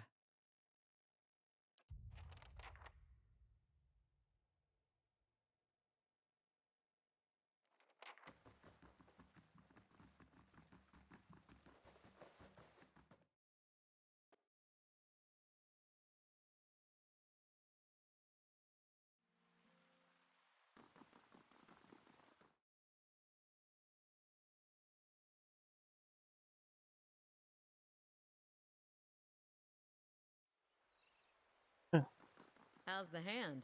Turning purple. I'd have to cut it off. I warned you not to pet him. If I'm not supposed to pet him, why is he so soft? Oh, he got bitten by Itumak. Anyway.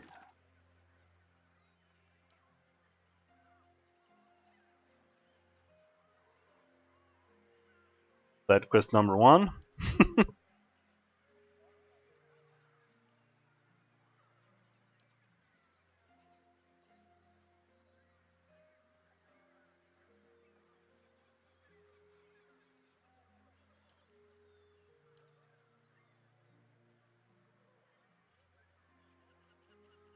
Welcome back, man.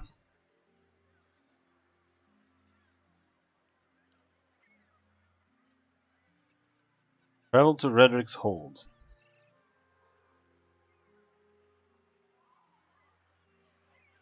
I feel like I should do this, but I also don't feel like I have a reason to do this, so I guess we'll see. Maybe I'll go back to that later. Travel with Adair to the Records Archive.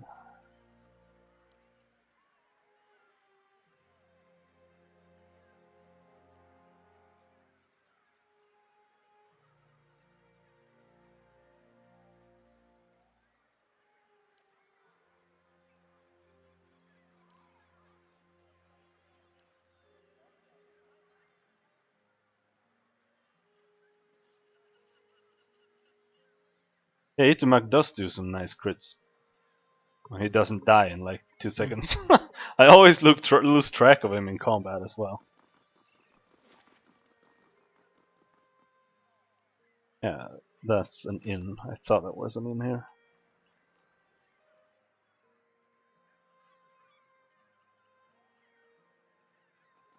Yeah, I feel like that's a pretty common issue in this game. People just dying instantly. Even even Adair, who is a fighter, and his armor is pretty good, and he has a shield. Even though this shield sucks balls, but he has a shield. He also dies in like 2 seconds. Of course. Down there. Norton. Begging your pardon. Oh, it's you! It's good to see you well. We had a few rough days here, but then we found this place, and they were kind enough to hire us both. Things have been wonderful. I can't tell you how much we appreciate what you've done. This was the guy in the beginning that had his friend murdered in the bear cave. I did let Norton live. I mean, who am I to say that they were wrong? Maybe the guy was an asshole. I don't know. I don't care.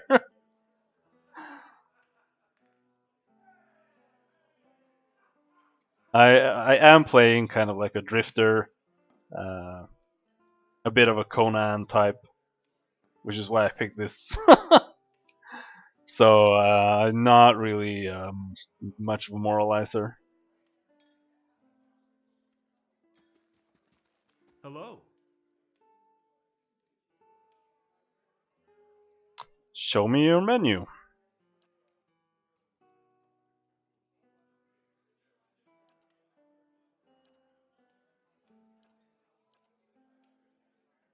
Holy shit.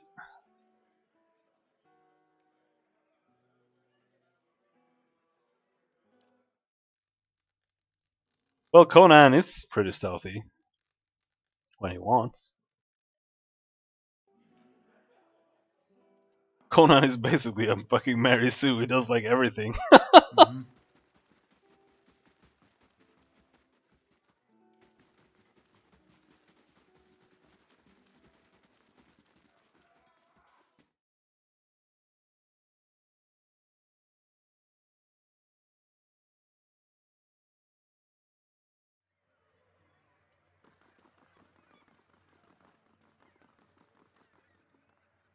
Anyway, we're supposed to go to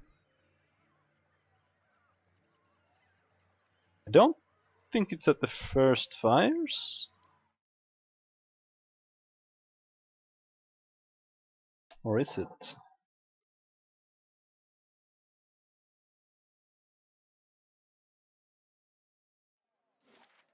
Embassy, Palace, Crucible Keep, Andros Gift. I'm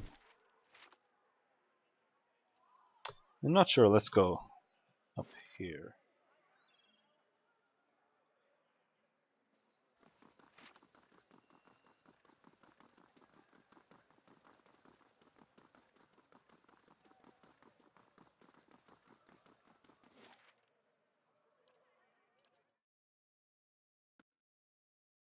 But I do in these kinds of games, at least in my old age,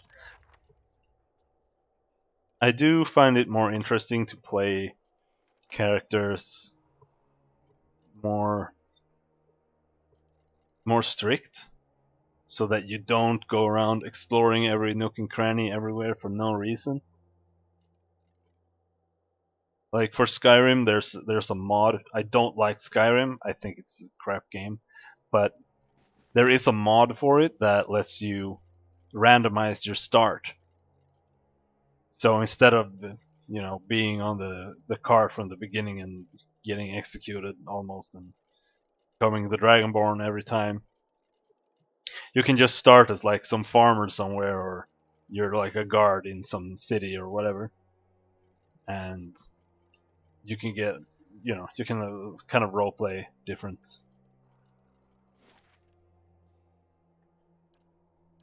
playthroughs like that, which is like the only way to make the game interesting.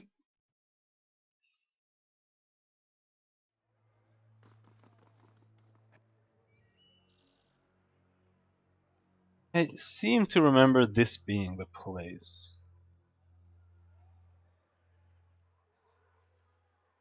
Never speak another word to you. Maybe they just don't answer All to these fiery circling whore. feet heading nowhere. Valiant Embassy. No.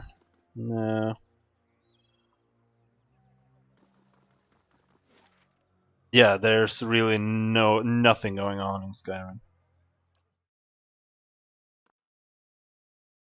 No, Skyrim was a huge success. Everybody loves it, but honestly, like, I don't understand why.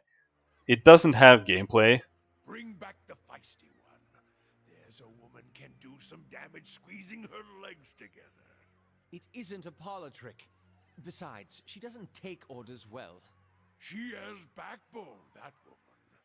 Does it scare you? No, but I won't be responsible for what happens if you call her whore. Anyway, it doesn't really have gameplay. Like,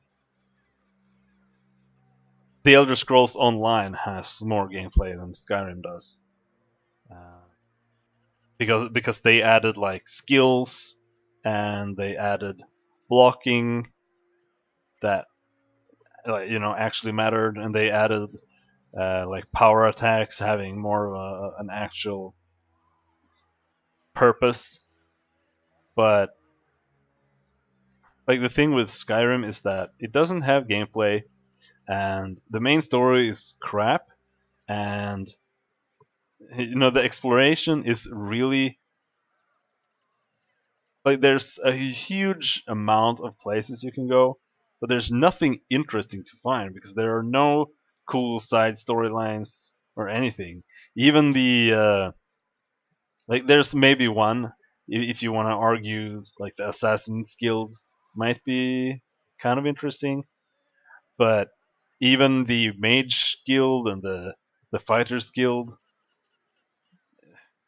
it's like an hour of quests, and then you're the head honcho of either. Like,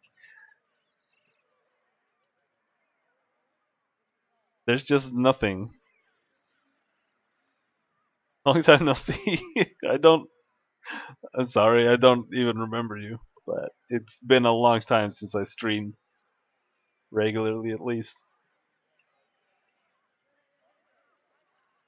So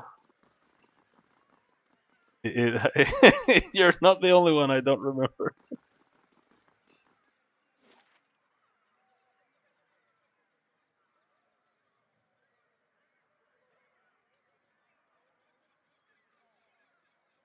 Hmm.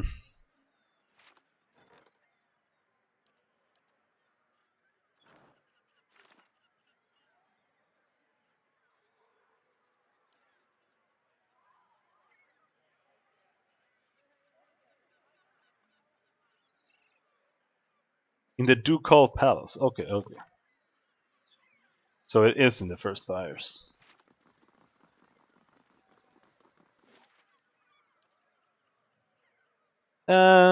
Do some writing is a stretch.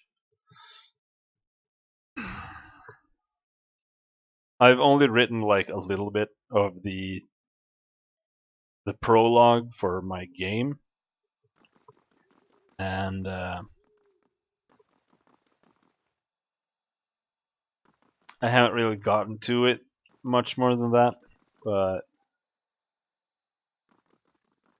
oh, hello.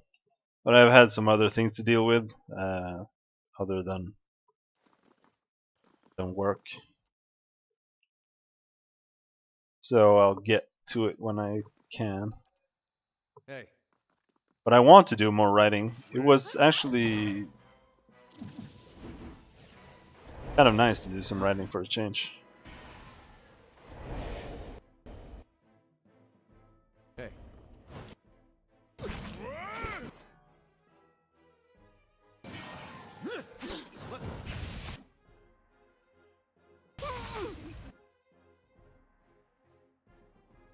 Hey. Following your lead.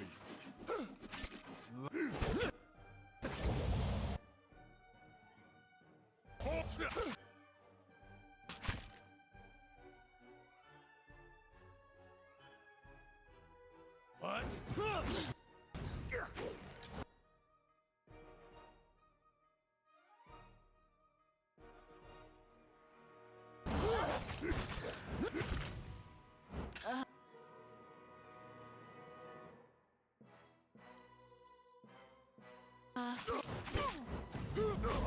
Boom!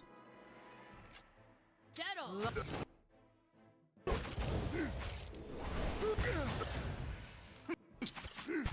As long as you make sure tank Dead on. gets in first, it's rest is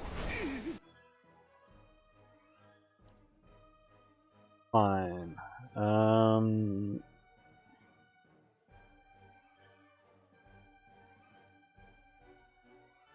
Don't like this guy.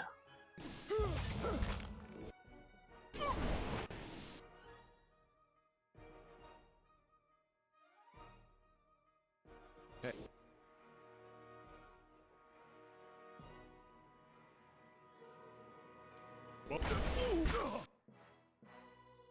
La Baru.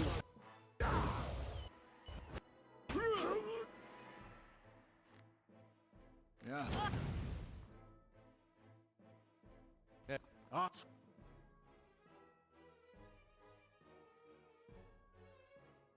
Holy shit!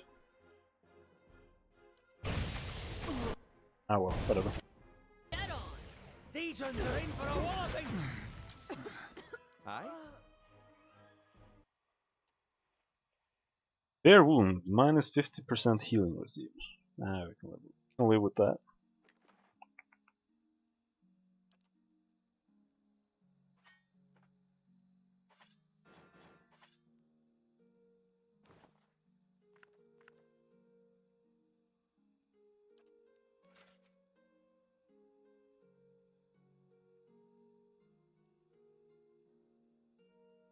Written on this scrap of parchment is a concise but detailed description of you, including your name, your distinguishing features, and everyone you're known to have associated with in your brief time in Durwood. Huh?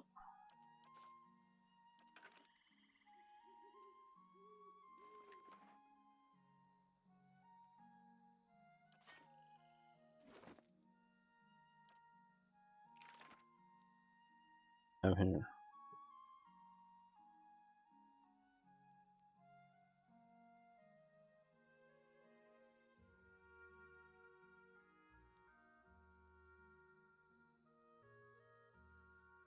Okay, they take 5 more burn damage when they take damage.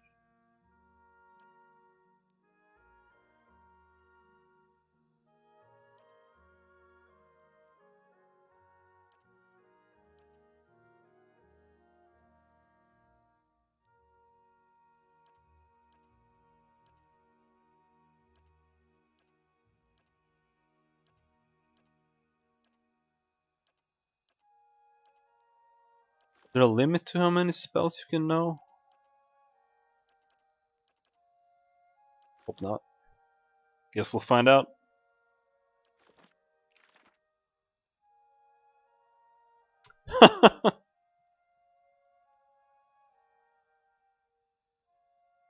Maybe that's all they could afford. Oh, this was the same books. Oh, Meryl's Grimoire. Fireball. Spending all my money here.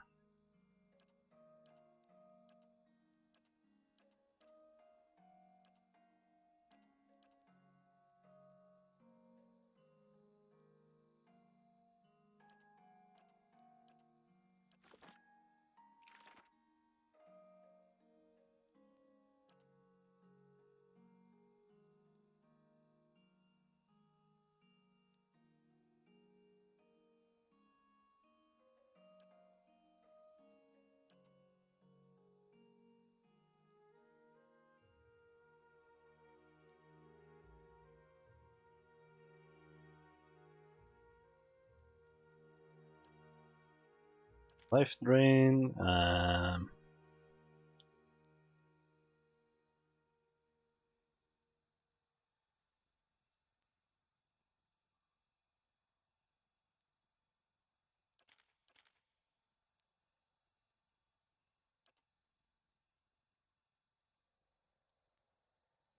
Yeah, sure.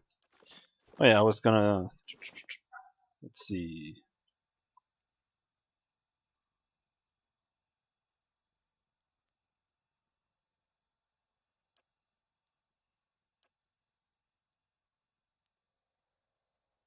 Just equip the plate mail instead.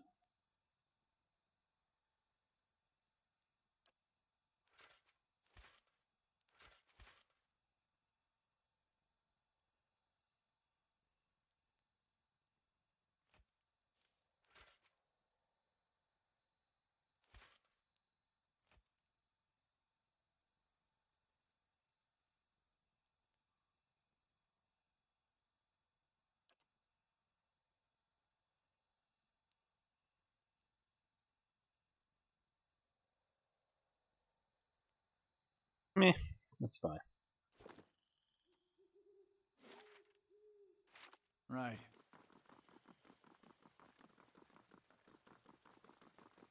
Politics, infighting, greed, and a shrine to Margaret as well. Her clergy belongs there. Small one? No. Oh, a flower.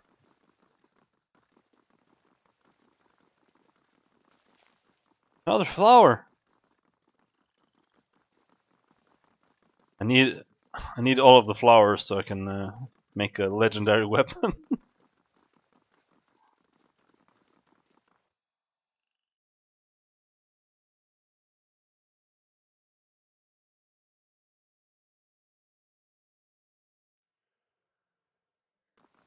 Welcome to the Ducal Palace, How do you do? or however you pronounce that. Ducal Palace. The young woman wears a simple but well-tailored uniform. She watches the comings and goings around her with a quiet attention. Any news to share? Or are you just here to see the Ducal Palace? Tell me about the current Duke. The Ducal Palace. That would be Avar Wolfgren. Don't let the title fool you, though. Our dukes have been elected since independence. Some find Duke Avar rather coarse. He's a frontier noble.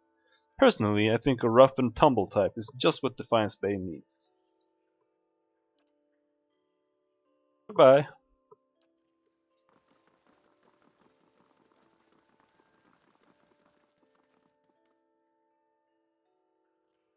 Most bright Mogron, Transformers something something.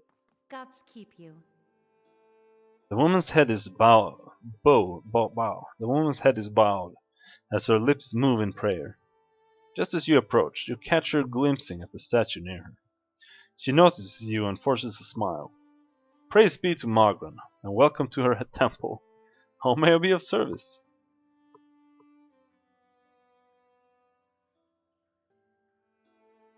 I'm just remembering every time Durance called Mogron a whore. Temple? I thought this was a palace. It's both, really. It's the palace from which Duke Avar governs, but it's also a place of honor and worship for Magron, the goddess who led us to independence, and who has always watched over our city. You upset? What's wrong? You mad? Her shoulders slump. This is about the fires, isn't it? She puts a hand on your shoulder. They're just symbols. You can't put your faith in them. Only symbols? Is that why you're so distressed? No, I just... She sighs with a hiss like a release of steam. I've kept them burning steadily for 15 years, but I haven't been able to conjure them for months now. The people need to see them more than ever these days. What does that mean? It's my devotions and prayers that keep them lit. But lately, when I try to pray, all I can think about are the hollowborn all over the city, the grieving families, the refugees. She shakes her head. How could Magran allow us to suffer like this? What strength do we gain from a soulless child? Durance grunts with disdain.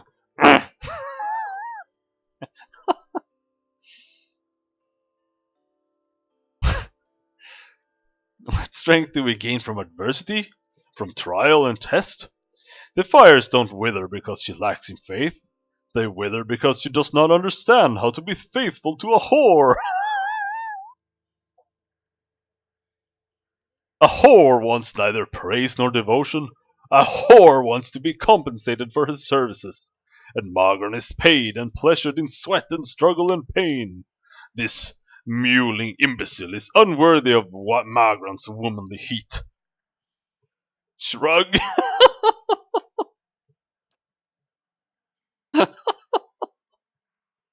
I love Durance too. Well, I can't afford to be so nonchalant, but I believe Magron may be speaking to me again. She frowns and casts a quick glance in your direction. Lately, I've been seeing visions. A place in the wilderness with pools filled with sunbursts of color. Strange falls that seem to rise to the heavens even while they splash into the earth. Durance does have a good attitude, actually, even though he talks about whores a lot. Behind the falls is a cave filled with fire and heat and danger, and some token of my good goddess. I know there's something there, but where it is or how I'd get there, she shakes her head. I've been meaning to ask around at the expedition hall to see if someone recognizes the description. To be honest, though, I don't know what I'd even do if I found the place. Worthless, like so many of Magron's flock, afraid of her god's tests. If Magron speaks to her, it is to hasten an end to a hypocrite's life, and this vision is surely a death trap for the weak.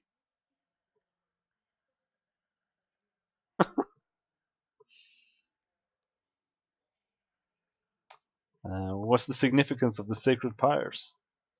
They symbolize Magron's power and guidance, and right now, the people of Defiance Bay need to be assured of her presence. She crosses her arms, staring at the statue. Our neighbors in the Valiant Republic see us as superstitious, but we're just sensitive to the signs and warnings of the gods.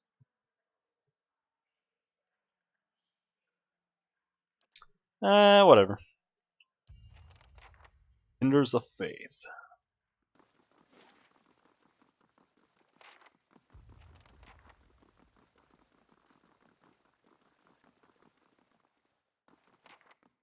Hail and well met. A taciturn man with graying hair pores over a tome he's just withdrawn from one of the shelves. He glances up at you with baggy eyes. Yes? Is there something I can pull for you? Um, Now we're here because Adair wanted to come here. I'm looking for militia records from the time of the Saints' War, trying to find out what happened to someone. The man clears his throat. We've had a number of inquiries about such information. I'm afraid we've had to bar access to the public. Seems there are still quite a number of folk in Deerwood who bear ill will towards Red Serums. It would be irresponsible to surrender their names to just anyone. Many came to settle here as refugees. Perhaps if you were more established in Defiance Bay, things would be different, but I have no reason to suspect you to be any different from the others. Might 16, I take what I want. The records keeper frowns. In the Duke's palace? I can assure you that you do not. Besides, without my assistance, you'd be sifting through scrolls for years. We've come a long way. I just need to find out about my brother. I don't even know what side he fought for. You must understand. I have heard many such stories. I'm afraid there is nothing I can do for you. Farewell. Not even threatening people with physical violence is good enough these days.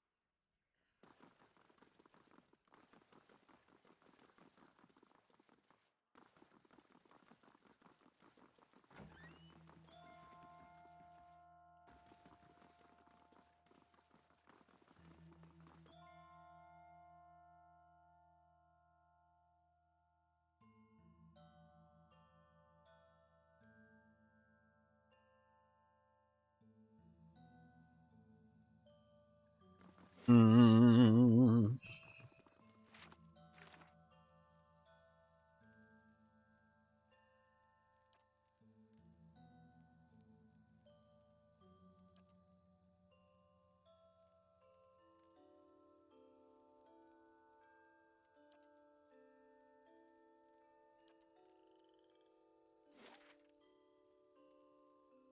But they wouldn't let me in to Heritage Hill.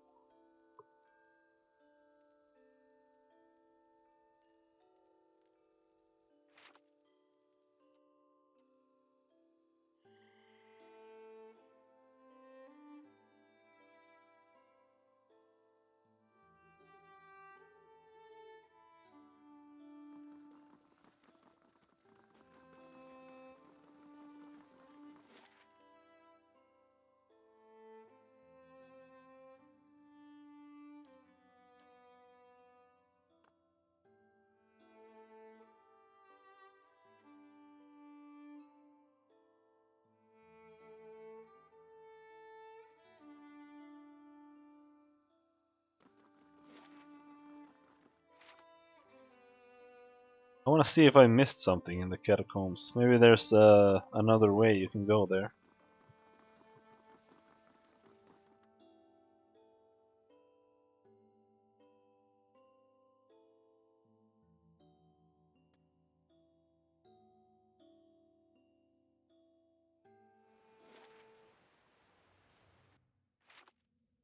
Something over there at least.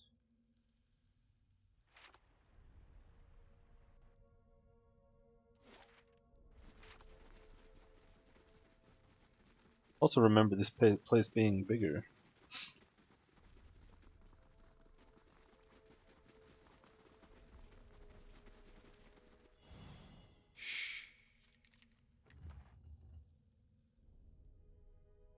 And defense against spells.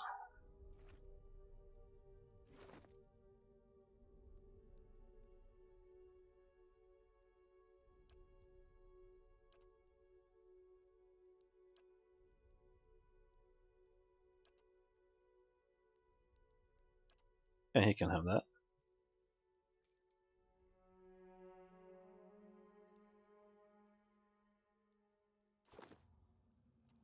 Right.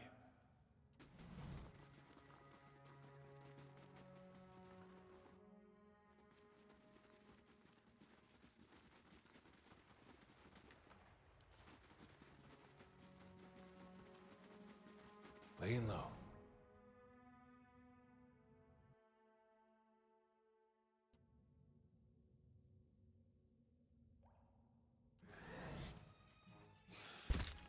Wait. What?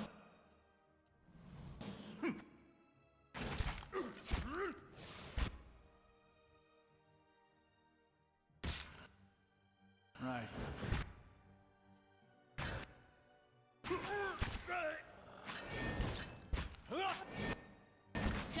I seriously need to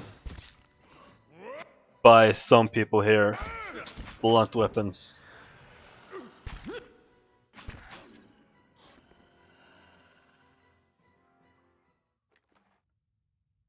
Or actually, I probably have like a billion blunt weapons.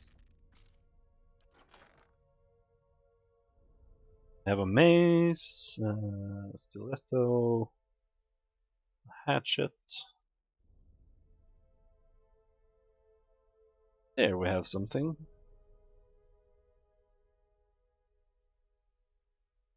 Flail.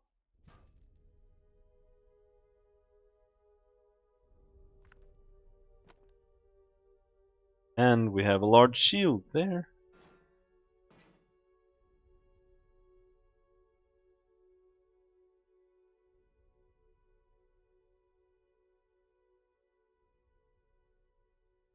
Are there no poleaxe there?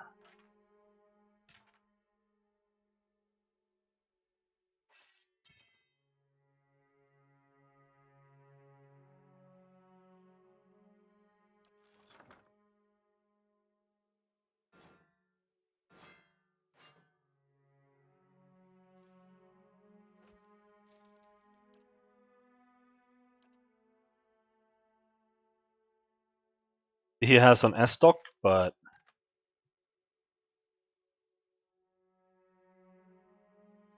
also want him to carry a poleaxe.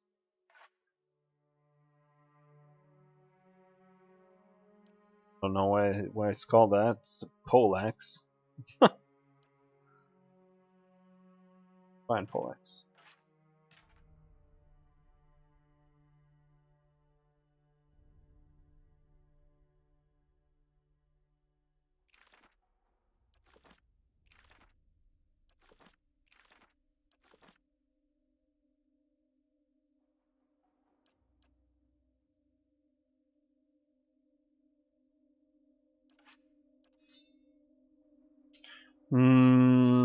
I guess we'll carry that on my main character as well.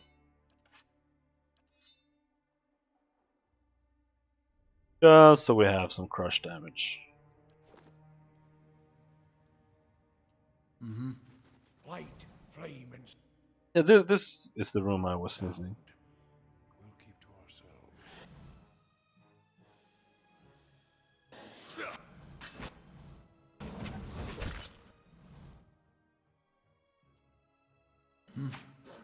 Holy shit!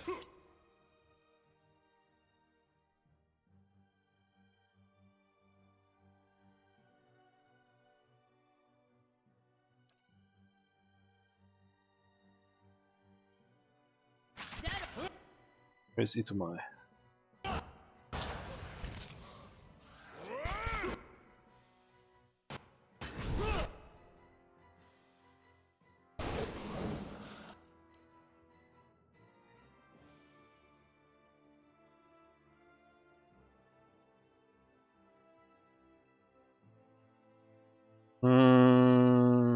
Okay. What?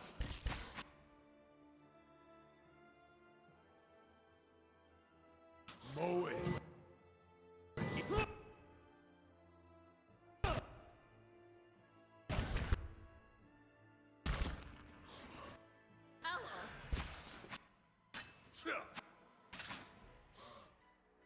Now the annoying part is switching weapon on everyone to the other. Following your lead. But I feel like we are mainly going to fight undead down here, so Sure. as well switch over now. Light, flame, and sound. We'll keep to ourselves.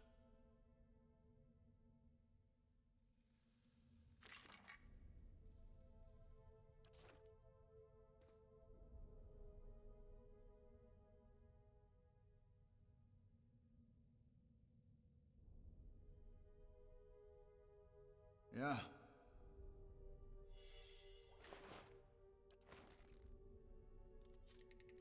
You failed to disarm the trap, you bitch!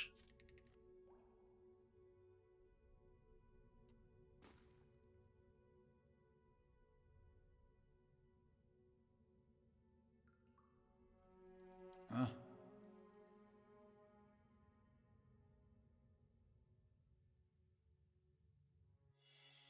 Worth a look. Pistol, two-handed. That really count as a pistol?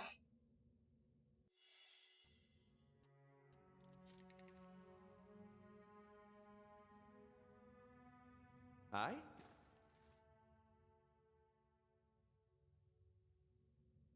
Huh?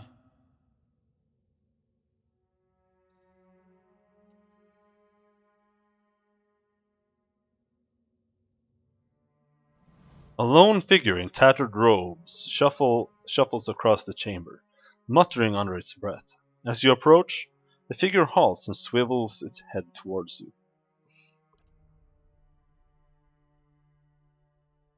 Its haggard visage is a labyrinth of wrinkles and sores overgrown by a moss-like beard. What's this? Who disturbs Helig's work? Its voice rattles and gurgles like that of a drowning man. What are you doing down here? Research! A hodgepodge of animancy and necromancy. I have peace and quiet as well as an abundant supply of subjects. Stealthy doggo.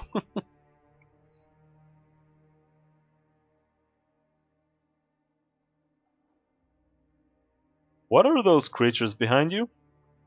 Just a few personal projects. Sorry souls stuck in their mortal shells. Their flesh is as dead as mine, though their minds are not as well maintained. They flock to me like worms to drakes. They're not half as intelligent, but he watches as one stumbles into a desk. They serve for amusement. I was just exploring the catacombs. The figure aims a gnarled finger at the door.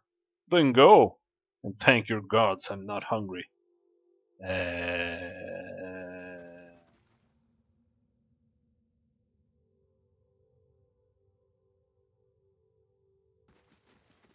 Alright. I guess. Hmm.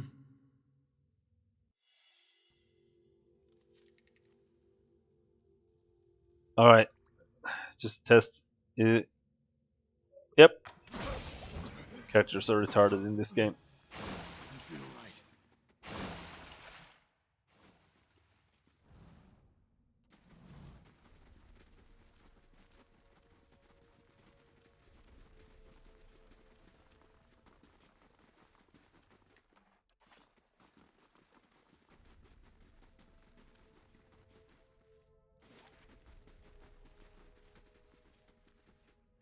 Yeah. I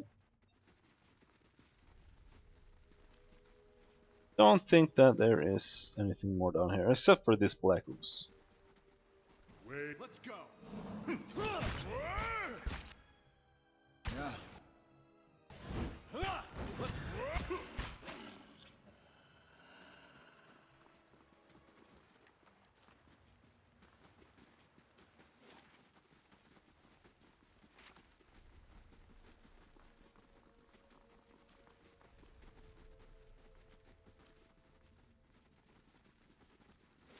Well, let's just go.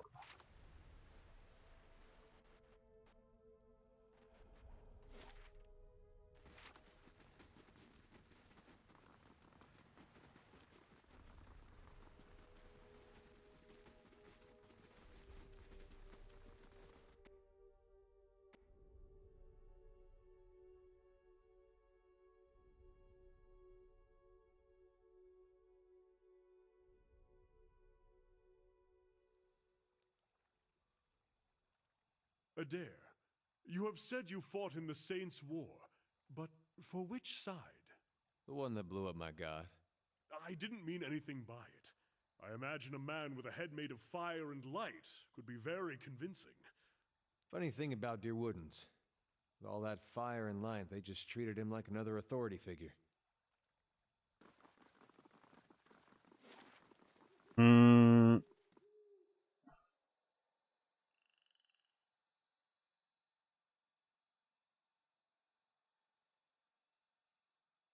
Go to the inn and then I guess we'll head for Durwood or whatever.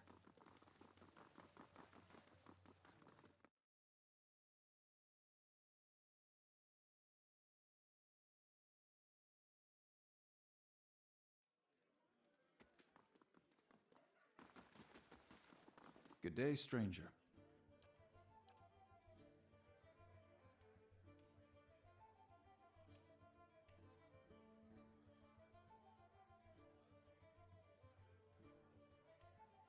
Eh, I'm cheap.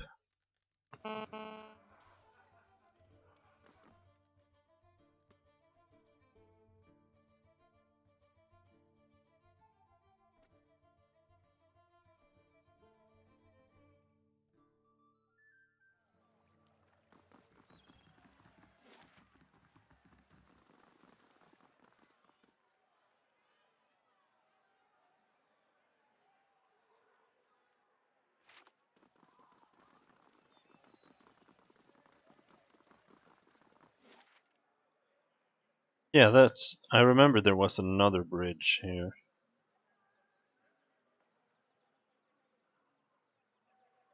Whatever.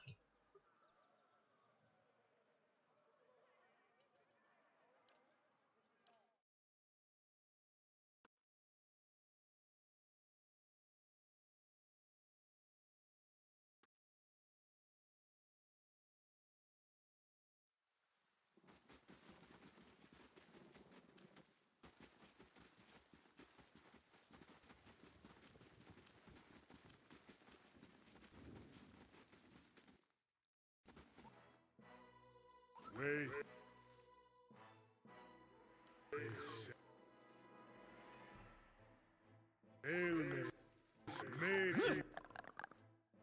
Please don't do that. Uh,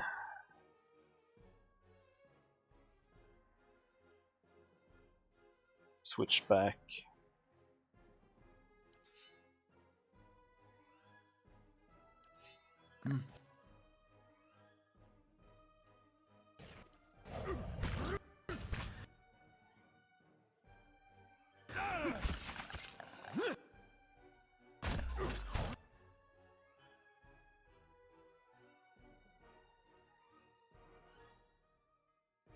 Pogra. Fat ass white girls.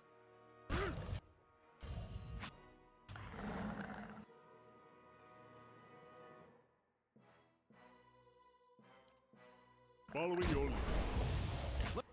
Let's go. Yes?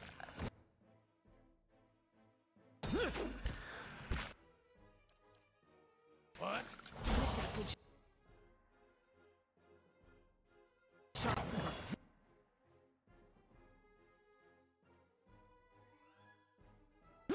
Wait.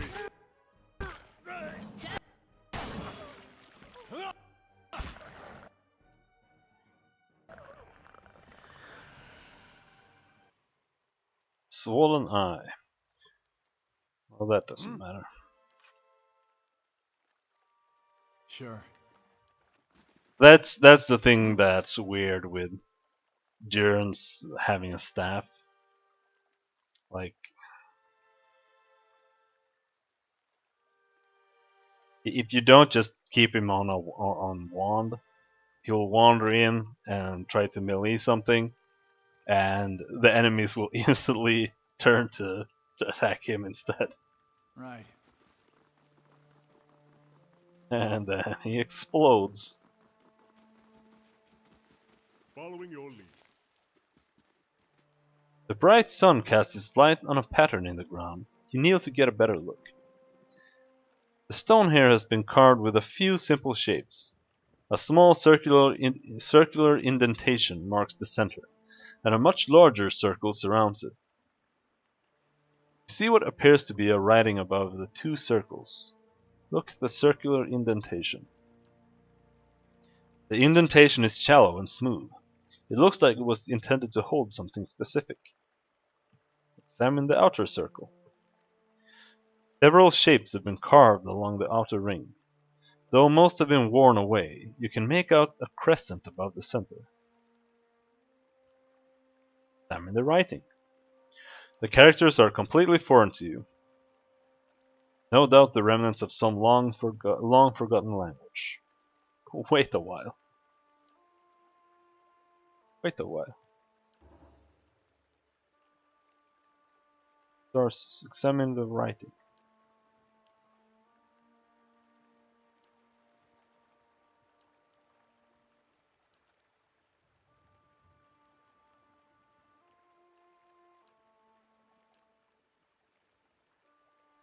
Oh well.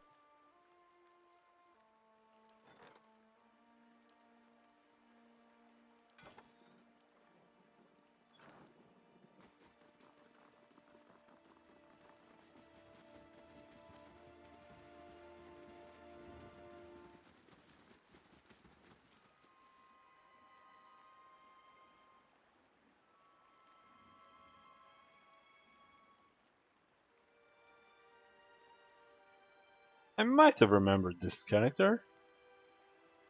Not sure.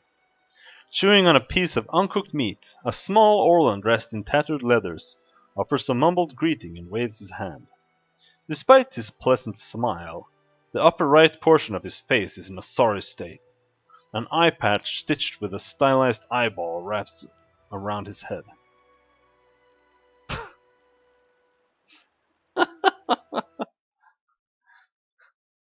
Okay,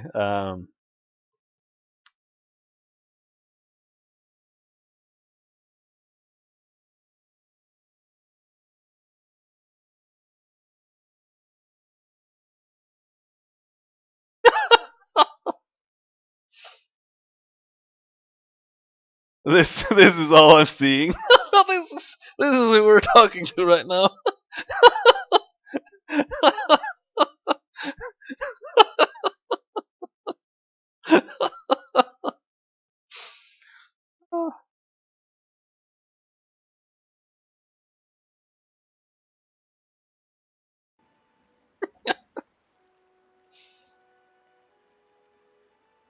And his ear is a mangled remnant that twitches and spasms while the other ear perks up at your approach.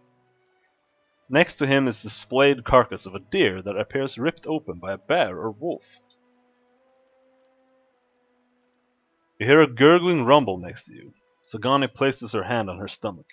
Her eyes are on the carcass. Still fresh. Itumag's pink tongue lolls out of his mouth. If this is your deer, you need a new game warden. Name's Heravius. Hungry? I can't eat all this. First catch of the day, help yourself. Might want to cook that first. And ruin the original texture? That's the best part! Just see for yourself. Turning his attention to the corpse, he plunges his hands into the deer's vivisected abdomen. Eat up! With a smile, he holds the truncated end of the beast's innards in front of you. That's disgusting. Not even a bite? Sagani looks from you to the Orlan. Is no one going to eat that? Itumag licks his lips and whines. What killed that deer? One ornery Stelgar. Though looking at the deer's insides, it had a malformed but delicious heart, and would have been dead within the year regardless. Gallowayne chose a fitting end for this fine animal. Pardon me, I shouldn't pray with my mouth full. What brings you here? Other than the delicious venison, new trees to document, new animals to sketch, new sights to be seen. I've learned as much as I can from the druids of my circle. I'd rather wander and learn than take root and stagnate. So if you're traveling the Deerwood and need another set of hands, I'd welcome the safety of a group. Go on. I'm trained by the celebrants of Hawk and Ivy of the Fisher Crane tribe. I know more than my share of nature magic, and, well, I don't shy away from a good fight. I have business with the druids that live near Twin Elms. So long as we find ourselves there eventually, I'm happy to follow along. Perhaps another time. Well, think it over, perhaps. He bows his head to you and resumes chewing on a scrap of deer flesh. Take care, traveler. Mind your footing in the gorge. Eh, don't like that guy.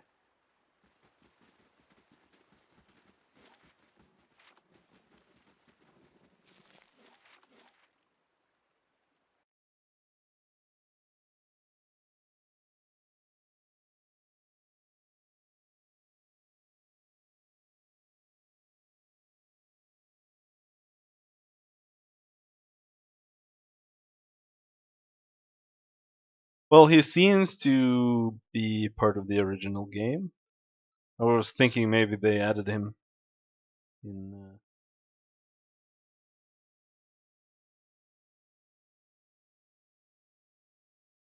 Or whatever the expansion is called, White March, but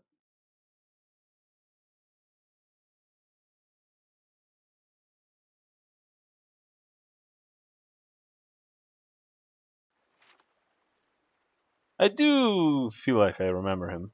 So, Yes? hat? Okay. Mm-hmm.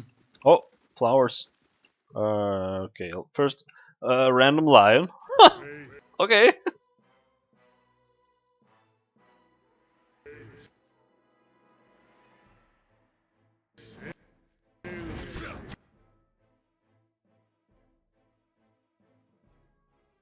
He is attacking. your tail end.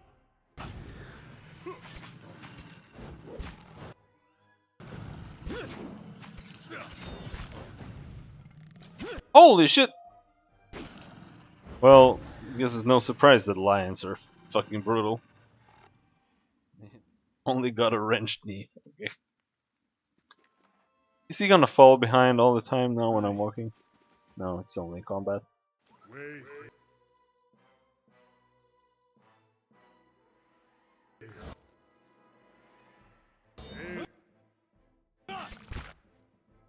Whoa.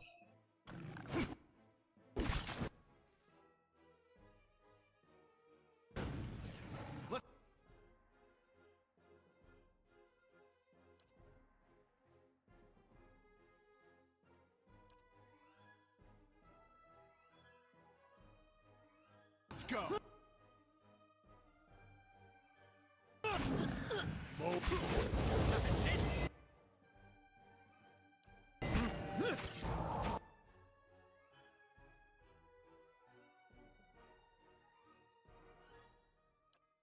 All defenses. That mainly means deflection, which is very nice.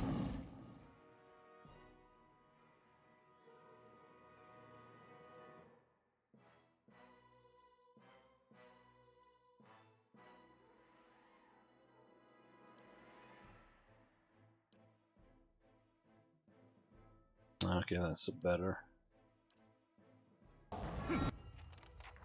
horse there.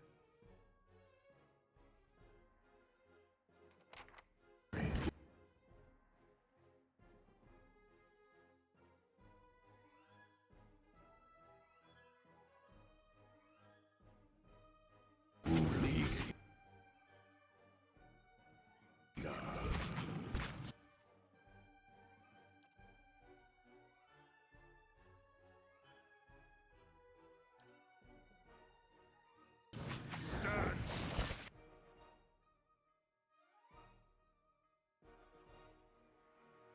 Ouch! Holy crap!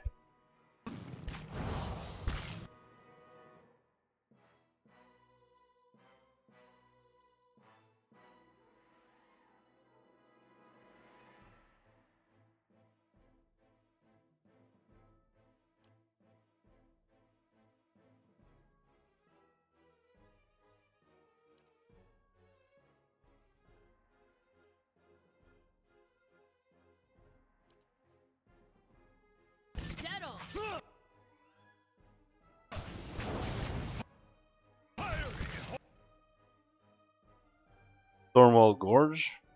Yeah, that's exactly what it is.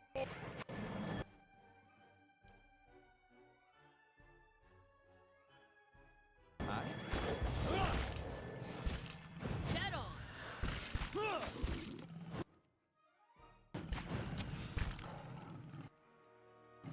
Right.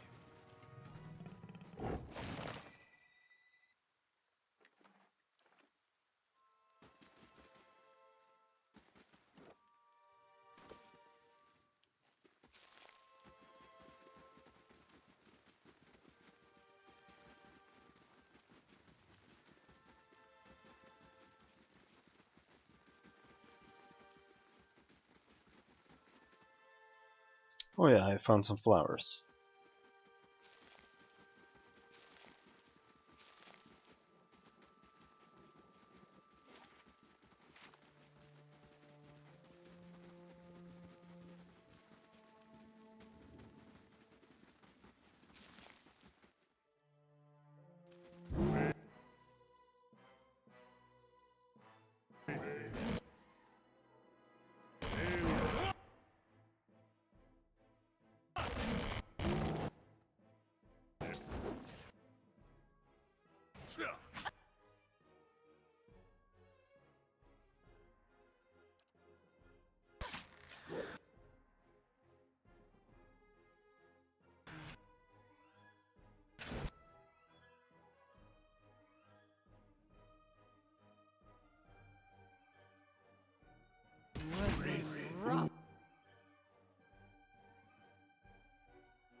No, don't walk into the thingy.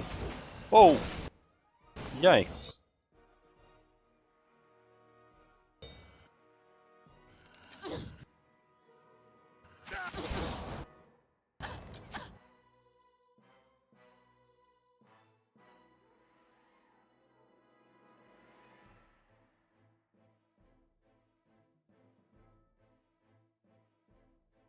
Deflection. Meh.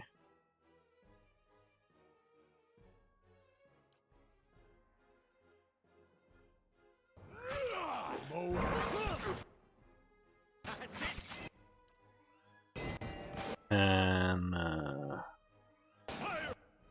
with some corruption. Blah. Guy's kicking my ass.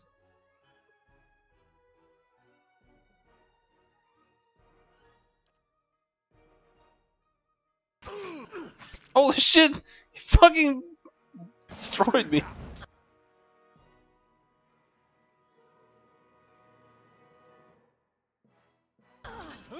I'm here.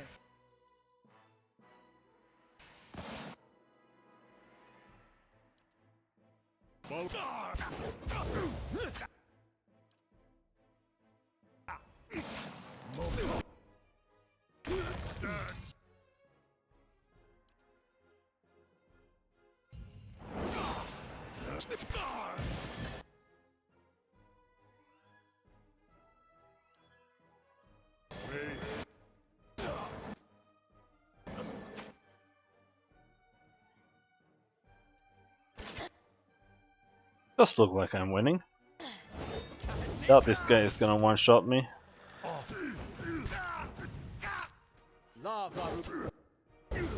Oh, there's still another guy here. Hey.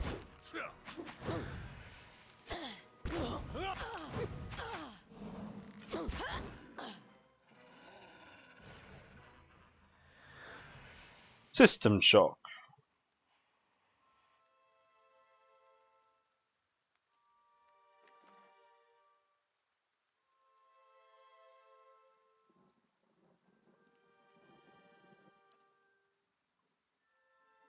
I think I might equip that.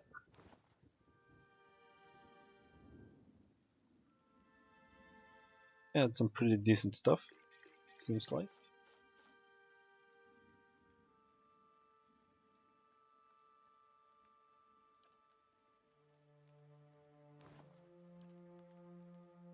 Oh, okay, I'm only seeing what my main character is wearing.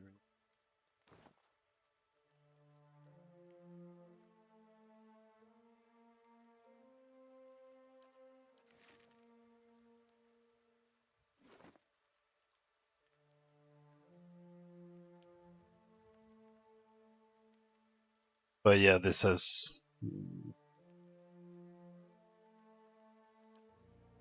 3 higher damage reduction and only a 5% penalty in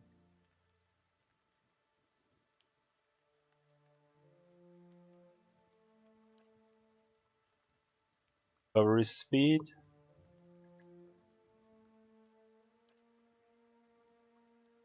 You already have one of those.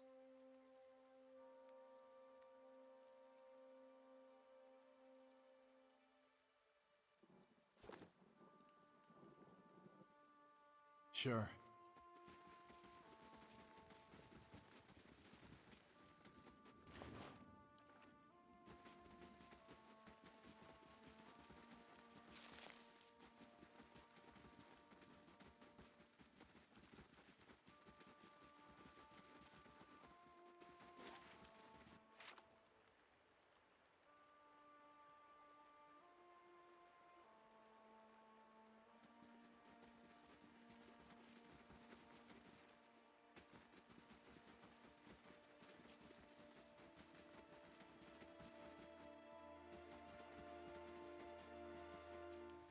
Well, that was interesting.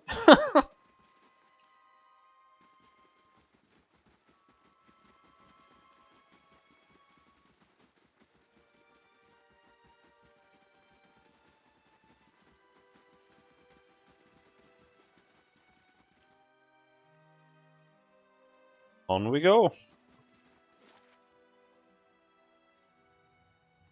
Deerford Village.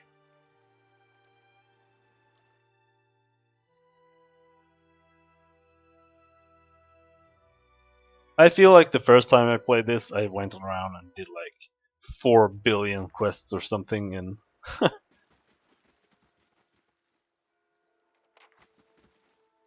did he?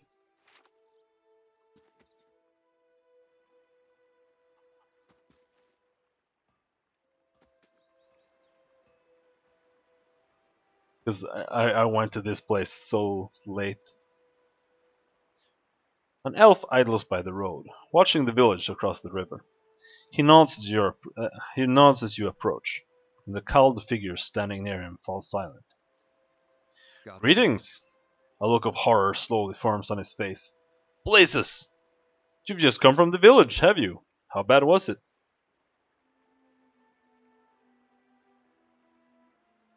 How bad was what? Haven't you heard? There's a murderer on the loose. Said to have gone mad with grief and strangled a dozen healthy children when her own was hollowborn. He nods at the figures with him. We've we've come all the way from Defiance Bay to bring her to justice. Don't let me stop you. He nods across the river.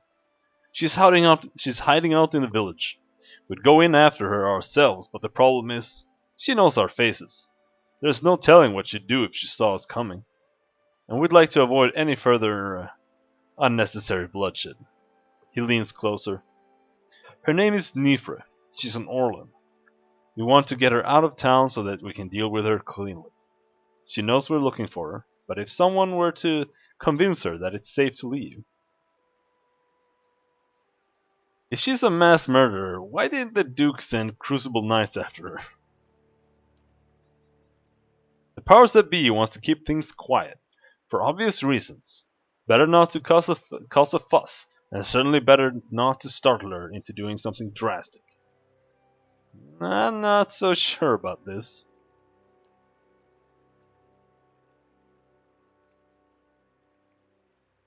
He lays a strong hand on your shoulder. A mad woman like that is everybody's problem, friend. Just keep an eye out. If you come across her, remember what I told you. I promise, I'll make it worth your while. Alright.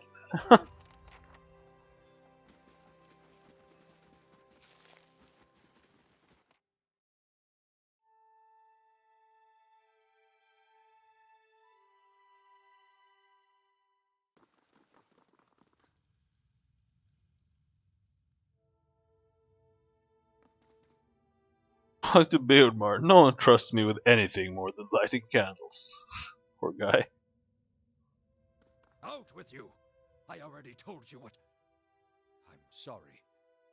I thought you were one of those ruffians. Poor fellow. That looks painful. Kinda frowns, his brows knitting. It's a sorry deed, striking a priest. How may I help you?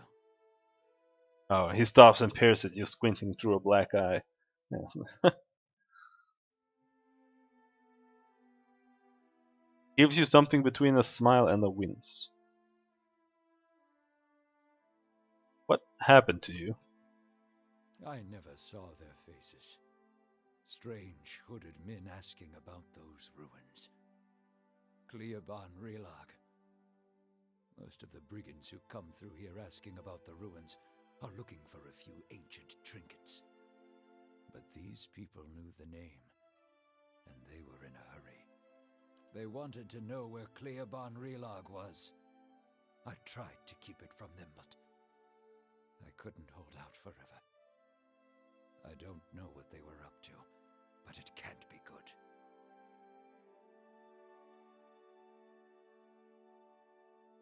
Alof looks at you, frowning.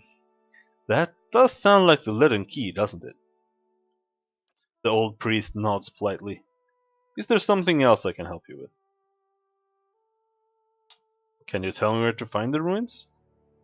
The Glanfathan tribe that guards the ruins will kill anyone who trespasses there. And they'll retaliate against us, too, if history is any indication. We've had too many fortune seekers stir up trouble of late. If I'm to tell you, I'll need to know your reason for wanting to go. A dangerous plot is unfolding there. I've got to stop it. No.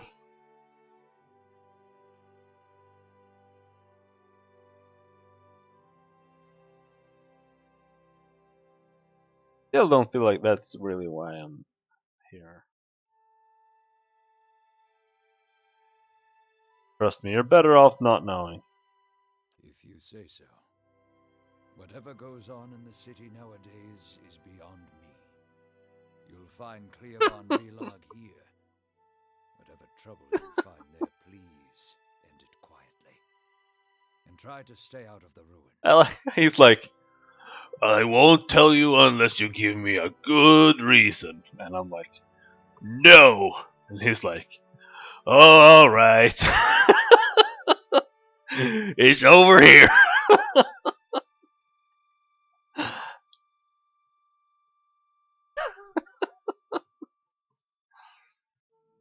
Tell me more about Durford. Folk here tend to keep to themselves, as they do in most towns this deep in the Durwood. They're suspicious of travelers, but with all the brigands and refugees moving through the area, who can blame them? This is a temple of Bareth. What can you tell me about Bareth? Bareth is the most universal of all the gods. It oversees portals and cycles of all kinds, even life and death itself. Under Bareth, an ending is merely a passage to another beginning. Bareth has many representations across time and across cultures. Around the Deerwood, you'll commonly see it depicted as the Pallid Knight, or the Usher. The Glanfathans, however, know it as Bunen I Akwu Anku and Anku I Bunen. What? Thanks for the info. Of course, Bareth was once more widely worshipped in this area, but it is a silent god, he smiled sadly. These days, people find themselves in need of clearer answers.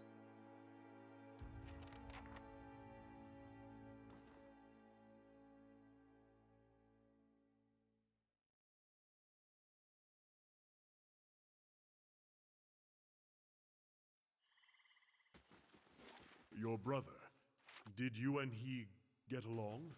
We got along how brothers do. He used to throw water on me to wake me up in the morning. I used to fill his boots with stinging ants. My own brothers and sisters are doing very well for themselves, back in Tekoa. I don't know that they'd search for me if I were killed so far from home. Brothers can be funny. I bet you'd be surprised how far they'd go.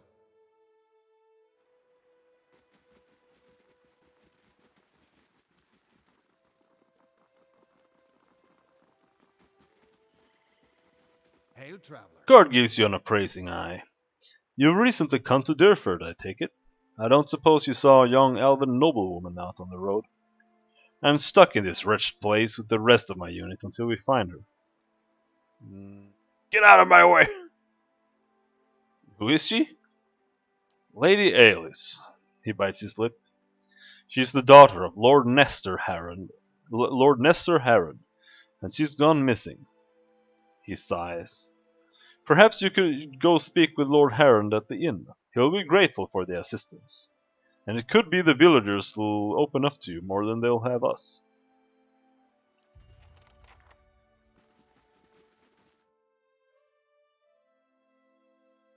No, I don't know. I just assumed this was the inn. Maybe it wasn't. Nope.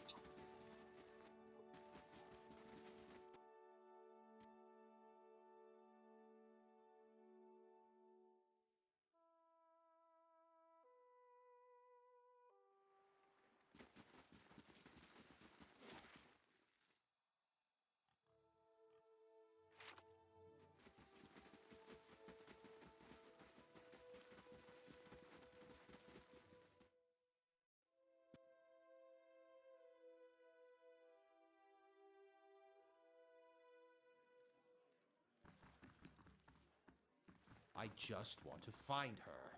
Surely even you can understand that. We're decent folk, my lord. Perhaps you should leave and check the wilds.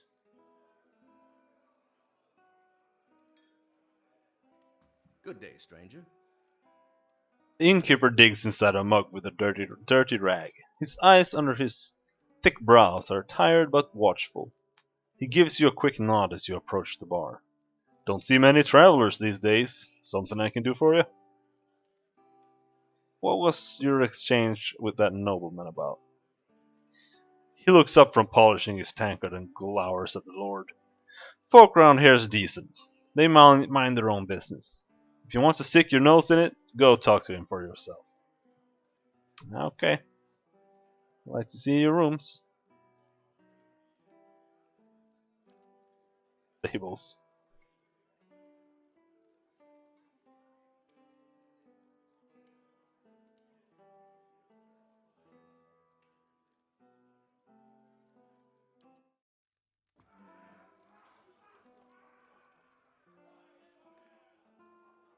This.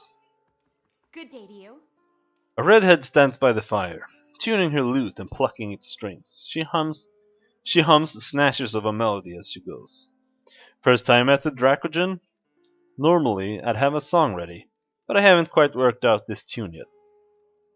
I'm writing some chants about the founding of this inn. Say, you interested in the story?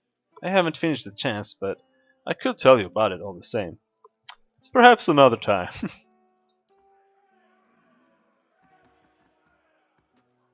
The man wears Edir-style robes, simple but elegant. His fine leather shoes look like they were made for paddling around indoors, yet they're caked with mud. He yanks at a lock of hair twined around his silk gloved finger. Fine features are etched with anxiety. My child is out there. Do they not understand? My lord, we're doing everything we can. Unfortunately, these villagers... Beasts take them all. I don't care how you do it, but find her. I heard him arguing with the innkeeper. A petty, small-minded man, just like the rest of them around here. I've been paying him an honest fee for board and bed, and yet he can't be bothered to stir himself to concern for my Alice.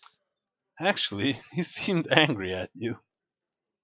People from these backwater villages take offense for sport.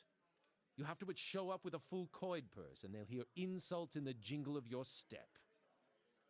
They forget that Duke Hadret came from the privileged classes, as did all of the other earls and lords who financed the rebellion they're so proud of. I've asked around, but nobody in this mud hole has any concerns beyond their swine.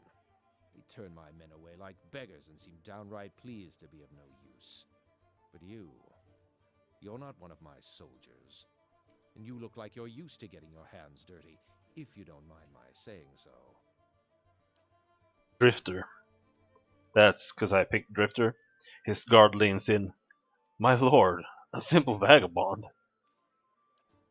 Haron raises a hand to silence the man. If you find her, he nibbles the thumb of one silk glove. Tell her I won't be upset with her. She can come back and all will be well. I just want to make sure my Aelis, my child, is safe. Nothing in the world is more important to me. I'd like to ask a few questions about your daughter.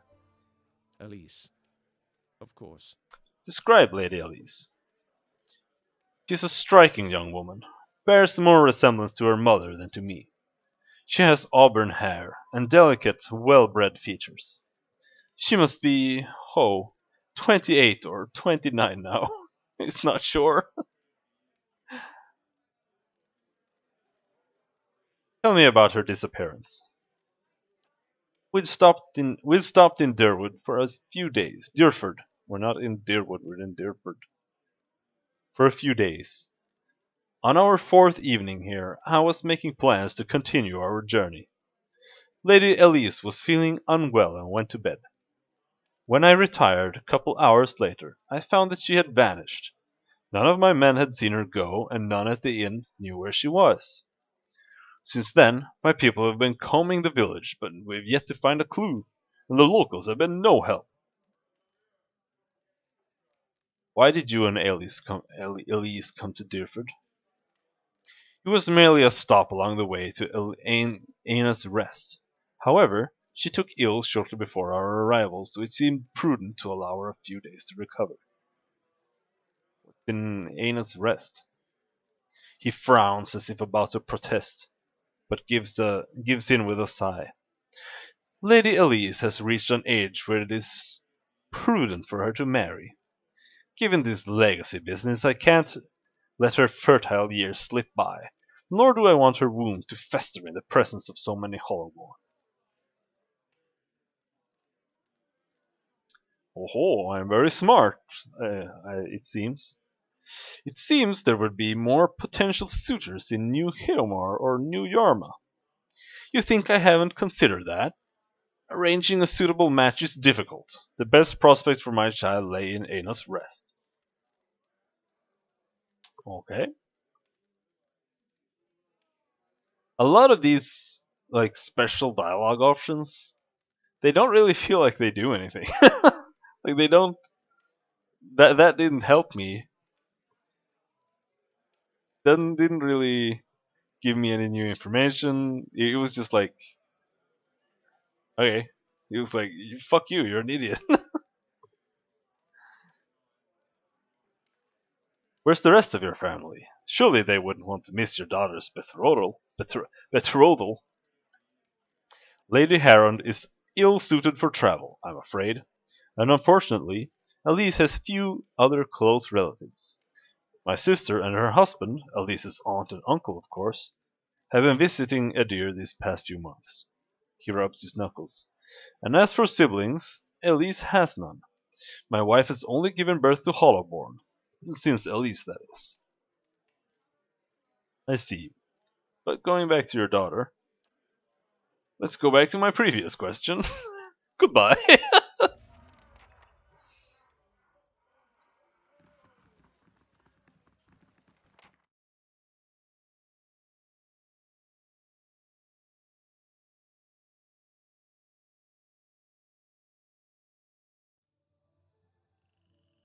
Hey, Olaf, can I, talk to your, your friend? What is it about Isilmir? I'm right here, you know. No, you're both great.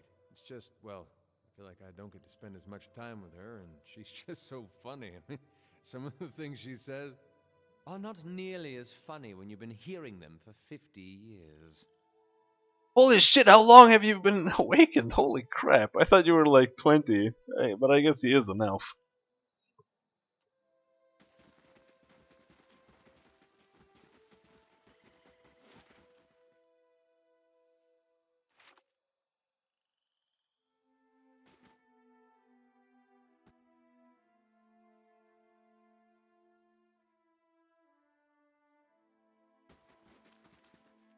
Well met, friend. Show me what you have for sale.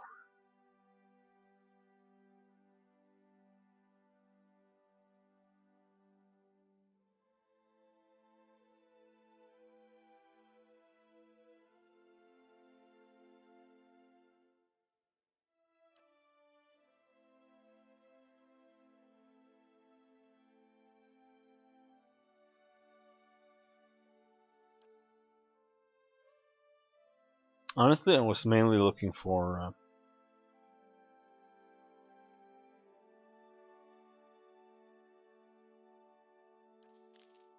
big shield, but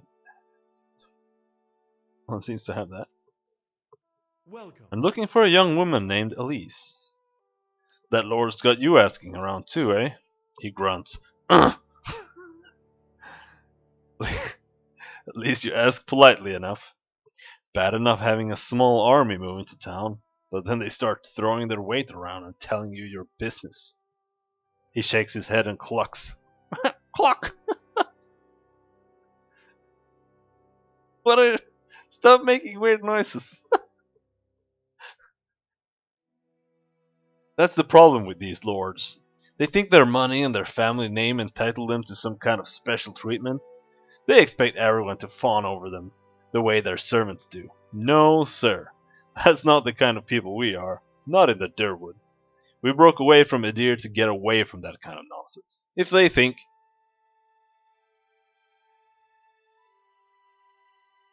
Find the point before I lose my temper!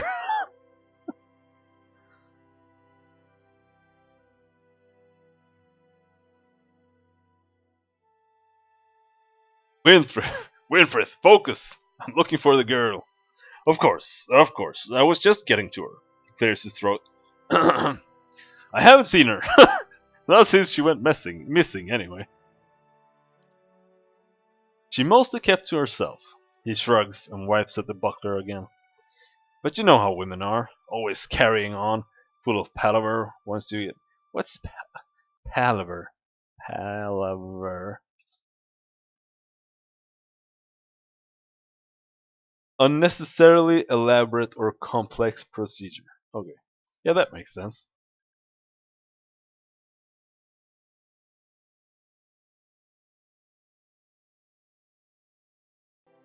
Always carrying on, full of palaver once you get any two of them together.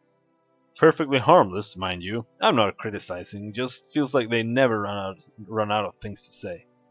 That girl seemed rather quiet, downright shy if I'd say so. But even Hedina's got her talking. Just goes to show you. Just goes to show you. Hedina? An alchemist. Runs a small stand near the center of town. Talented lady, but she had a run-in with some worms not long ago. She's lucky it wasn't that ogre that's been roaming around. It took all of Rumble's pigs the other day. Did you hear? But don't get him started. He's still sore about the subject, and once you get him wound up about that ogre and his pigs, he just won't stop talking. What's been going on in Durford? Oh, we're a quiet little town. Not much happens here, except for worms and ogres and missing women. Especially not since the legacy hit. People realized they couldn't have babies and just stopped trying altogether. That takes a lot of the excitement out of the day-to-day, if you can believe it.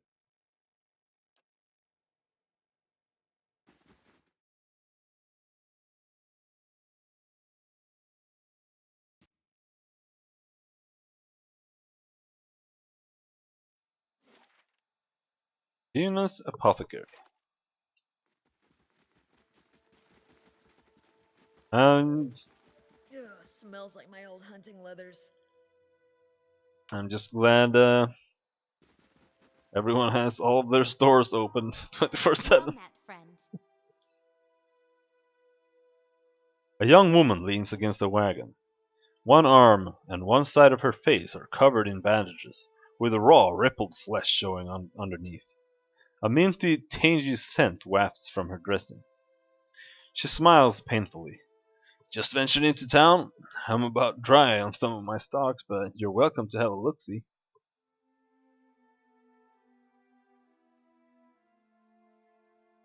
Looking for an ornifera. Show me your wares. She steps aside. Sure thing. The shelves of her cart contain jars, vials, and bundled paper packets.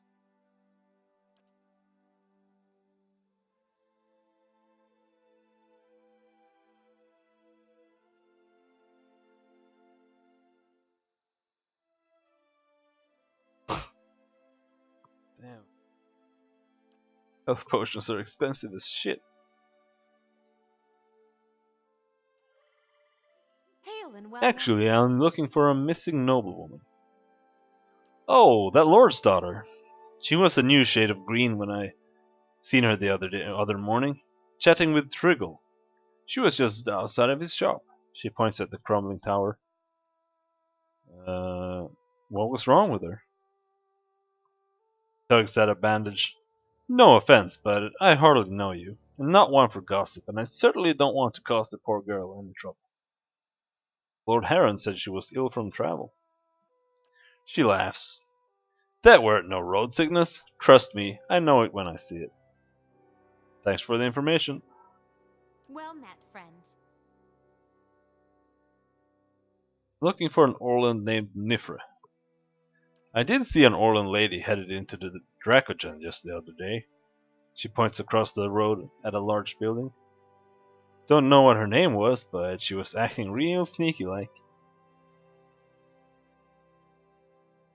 Whatever.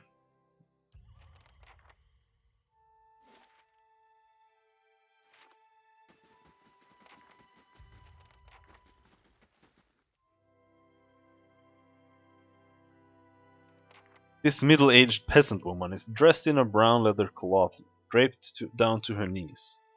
Her hands are working at separating stringy colorless vegetables in a pile before her, stripping the heads off the long fibrous stems with a paring knife. She discards the stems one by one, placing the heads of the vegetables into a small cradle-like basket in front of her. She doesn't greet you as you approach. You're not even sure she even knows you're there. Excuse me? The woman doesn't respond. She keeps stripping the heads from the vegetables with a steady rhythm. She may be deaf. There's no indication she heard you. Study the woman. Check her out. At first glance, she seems nothing more than a middle-aged woman. Unremarkable, maybe less stern than most, who seems more focused on the weaving in her lap than her surroundings. Yet you suddenly notice she's not stripping the vegetables before her any longer. She's weaving, and the vegetable pots are now missing. She still pays you no mind, her brown locks torn and snagged from the lack of washing, like many of the townsfolk you've seen. There's a strange blur to her. Even the motions of her hands seem to be playing with threads that lack color, in a shape that lacks interest. It may be that she is half-minded, or deaf, but something feels wrong. As you watch, her knitting takes on an odd cadence, and you have a terrible suspicion that something lurks beneath what your eyes are showing you. Focus on the woman. Her brown hair is long, almost impossibly to the length of her hands. As you follow the streams of her locks downwards, the hair becomes long and black, splitting off into threads of black and silver, and wrapping around her hands. She is forming a soul cradle with the threads, braiding a net in front of you, each finger long and sharp like a series of knitting needles, almost hypnotic. The silver and black strands of her hair weave together, with silver predominating as a highlight, the black shadowing it. And suddenly you are calm. You are on a plateau, almost the height of a tower, several stories high. The plateau is like a table lying beneath a clear sky. Beneath the plateau, surrounding it in all directions, a forest, hazy with mist. Although whether it is actual mist, or distance, or recollection,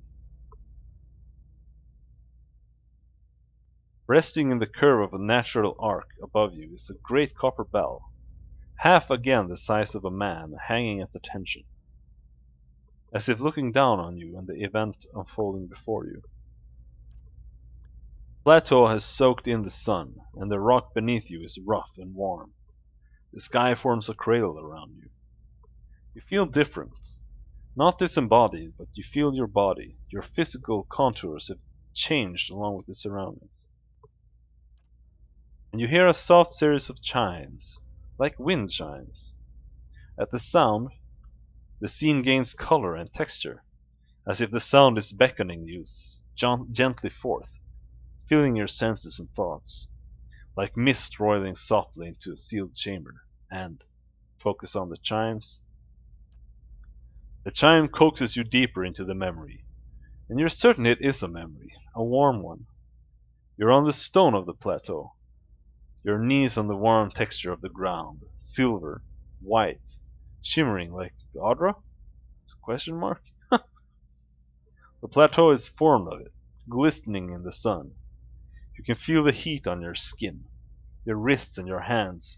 Your hands are in motion, weaving, not thread, but gathering, tenderly moving along the fine movements of the Earth's wheel. Your hands are wet, your hands are upon the flesh of a newborn child, and you can feel the crowning of a tiny head, turning in your grip, its head slick, wet from the womb. The hands you are wearing, inhabiting, have done this many times, and they are practiced and confident. You can feel distant pains in your own head as the head emerges, a stream of fluid from the womb helping the newborn slide forth, and a woman's labored breathing, crying out. Focus focus on the child, the movement of your hands. As your hands move, you hear the sound of chimes, clear, cutting through the haze of memory. You cannot see where they are coming from, but they are close, and they are meant as a comfort. Of that you are certain. Draw the child forth. Coaxed by your hands, every movement causing the chimes to sound again. Almost eagerly, the child comes forth, and as it does, your hands are in motion, weaving, moving along the length of a soft, wet rope. No, an umbilical cord from the legs of the naked woman before you. You are holding a small child, still wet from the womb. Before you, the child cries out, its cry full of life, full of soul, the ringing of chimes echoing in its thoughts, filling it with its welcome. The soul is blurred at the edges, as if you are viewing a soul from within a soul. But it is there. It is alive. This is kind of incoherent, isn't it? The woman before you is weeping, and at her first cry, her hands reach out for it. Surrender the child. You surrender the child to her, something you have done many times before. And as your hands move, the chimes echo the movements, and you realize the chimes are hanging from cords on your wrists. And where once they echoed in the memory, they are now echoing in the child's mind as well. The chimes are intended to welcome the child, to be its first gentle greeting into the world, a soothing sound guided by the tender motions of your wrists. You are helping to weave its thoughts, its perceptions and experience. The experience. The woman laughs with a ragged joy, laughing from a parched throat. Her emotion seems soothed, but the physical demands of labor have left her exhausted. But the child is here.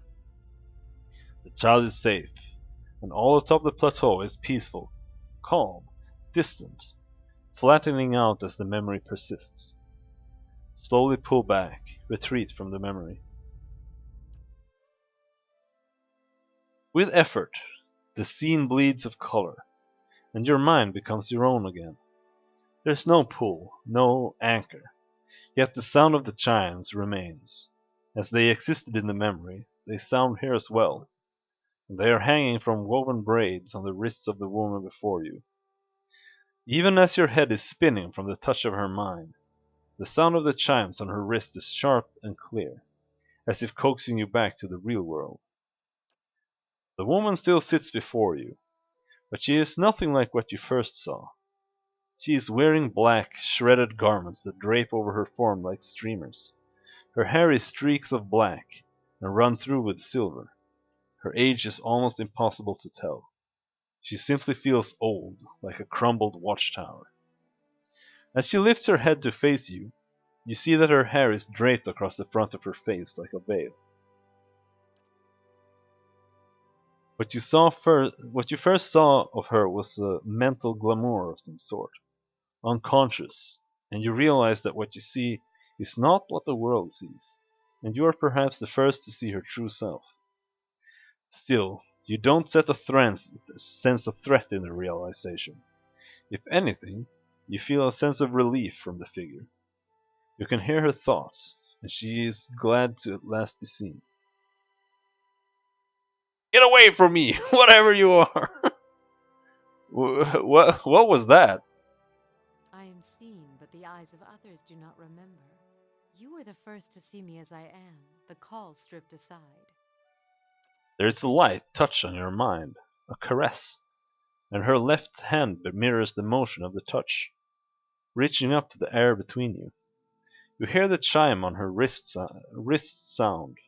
Softly, her hand moves as if pantomiming resisting on your cheek at a distance, and she speaks softly and slowly. Your memories. The cadence of wheels on a caravan track. Fever. Questions by running water.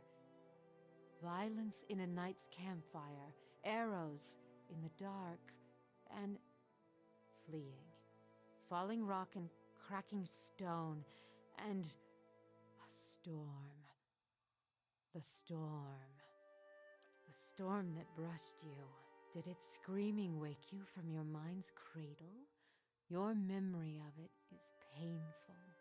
Its cry is difficult to ignore. It's like a child. Many children crying out. Be cautious what you read in my mind without my leave. Her hand withdraws shyly, the chimes sounding softly once again. The woman stands, uncertainly, as if she's been sitting for some time, or is too weak to bear her own weight. You notice her cheekbones are tight, her face gaunt. Yet while her stance is weak, she seems determined to stand before you. You are able to see me. It is almost a question. You suddenly realize she doesn't seem to know what you saw when you looked at her, the image on the plateau. Yet the image was so clear, so sharp, you're surprised she didn't feel you there. To see me is a rare gift. A watcher's gift.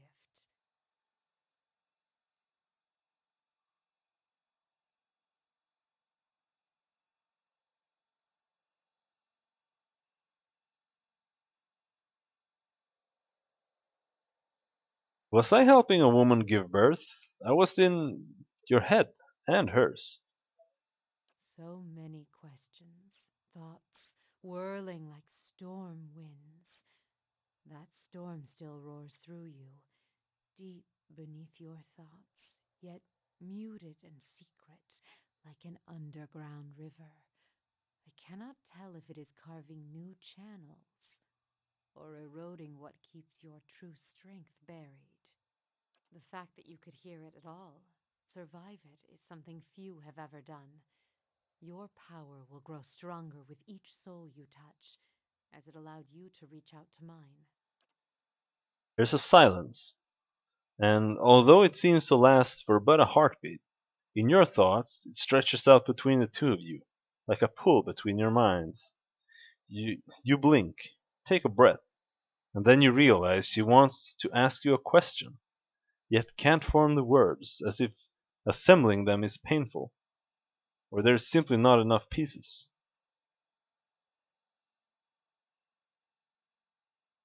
Assemble the thought. Uh, you wanna come with me? You feel a wave of fear, gusted with the strength of relief, although oddly, her expression does not change. Then fear dissipates, and you feel strength and certainty, as if the plateau from her memory lies beneath you, and a calm sky looks down upon you. And let's get rid of her. Farewell.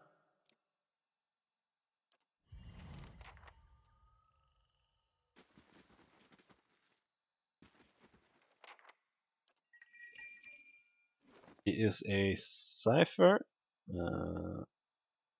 Does have a crossbow, so that's good.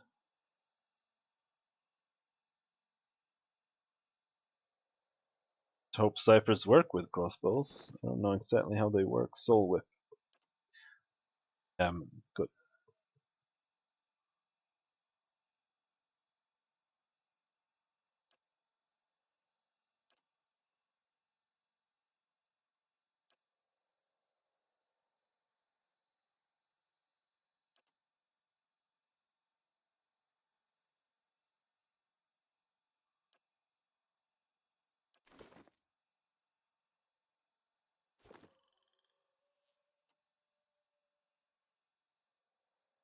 Right. There were more characters than I thought there were. I do remember her. I think I might have had her in my party, but I'm not sure. Don't recognize any of these abilities though, so probably not. Right.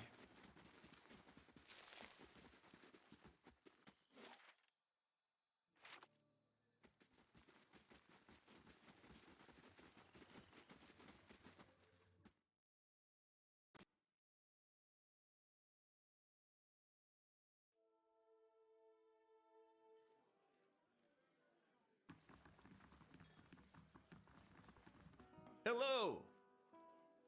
Tell me about Lord Heron's daughter. He frowns and shrugs. His lordship says she up and went missing the other day. He wipes the tankard with his ragged towel, twisting it with swift, jerking motions. I don't know any more than that. However, these lordling bastards handle their affairs ain't no business of mine. You look agitated. Something about this doesn't sit right with you, does it? He slams the clean tankard down on the bar. Damn right it don't.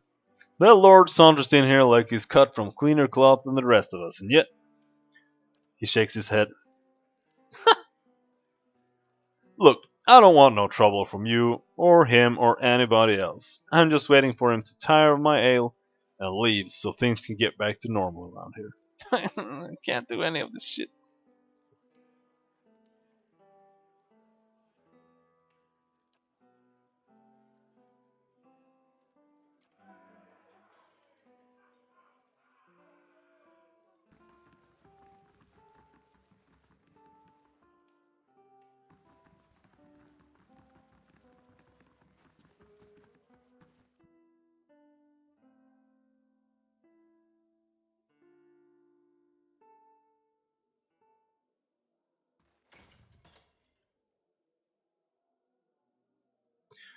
The Orlan hovers by the window, peering out of it every few seconds. As you enter the room, she watches you carefully, her hand hovering over her stiletto. She cranes her head to peer behind you. Anyone follow you? Who sent you? Uh, what are you talking about? The man leaning against the wall glances out the door and nods to the Orlan. The hand over her weapon relaxes, but she's still watching you closely. Some old friends from Defiance Bay are looking for me. We're not exactly friends anymore, if you catch my drift. I'm just trying to lie low and mind my own business. Know what I mean? Boss. Anaomawa looks at the Orlan and jerks his head at you. Alright, alright. She raises a hand to the Amao before turning back to you. My friend here thinks you could maybe help us out. Now, I'm sure you're a busy man, so I'll make it worth your time. She flips you. She flips you a few coins. Just go take a look around town. Come back and let me know if the coast is clear, or if you see any suspicious figures. Someone told me you were responsible for heinous killings in Defiance Bay. Let me guess. Was that someone named Medrith? Medrith? She draws her stiletto. It's a lie. Plain and simple. I got on the wrong side of his employers, and now he's after me. But if you're here to do his dirty work, I won't make it easy on you. Relax. I just want to hear your side of the story. What story? The Domenels came after me. I just happened to rob the wrong place. How was I supposed to know they'd already claimed it? She runs her hands under her hood, through her hair. It was an honest mistake. I'm just trying to survive now. And if you spoke with Medrith, you know where he's waiting. Please, help me get out of here.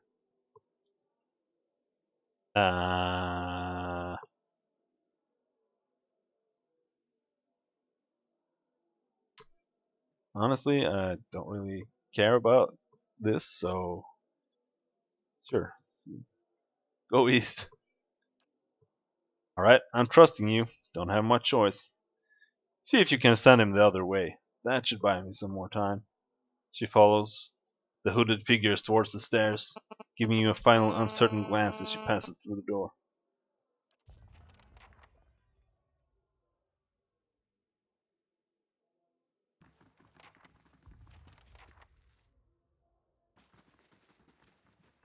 They shall see nothing while I see much.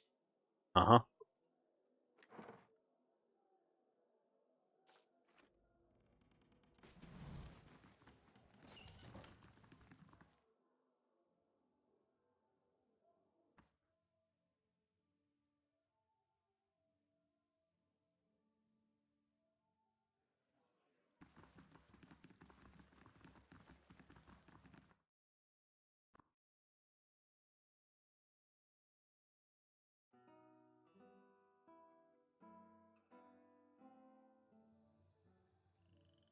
I wonder, Aloth, don't you ever feel curious about Isilmir's history? Not even a little. But think of the opportunities. You could learn so much about the past. There are some things I'm happy not knowing. Yeah,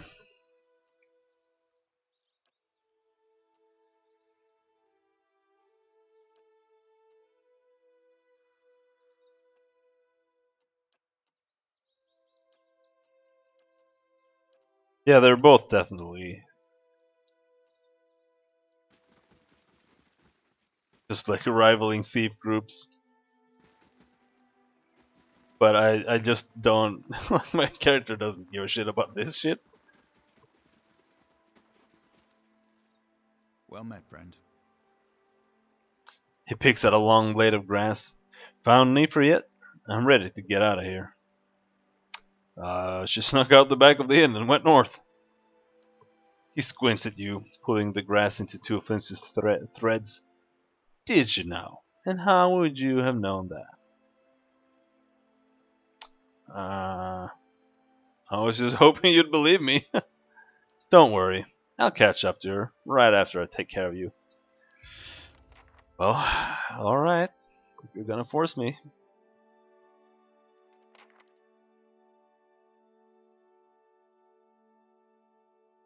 It has a boar. What the fuck?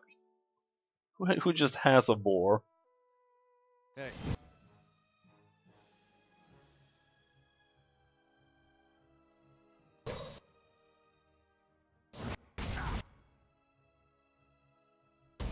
Free.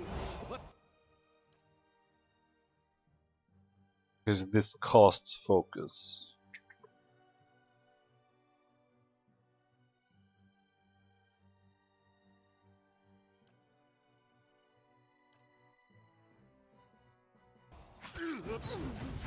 Free.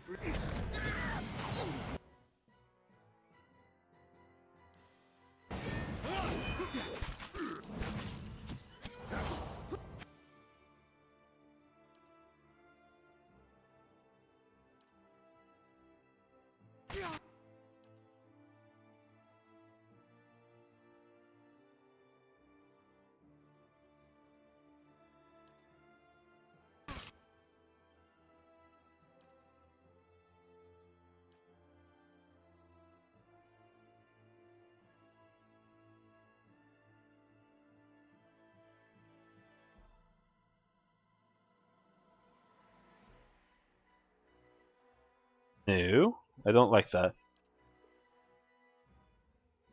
Like, here I am trying to aim this, and then when I click it, oh, thank you, it works. It worked there. But it like auto centered around that guy.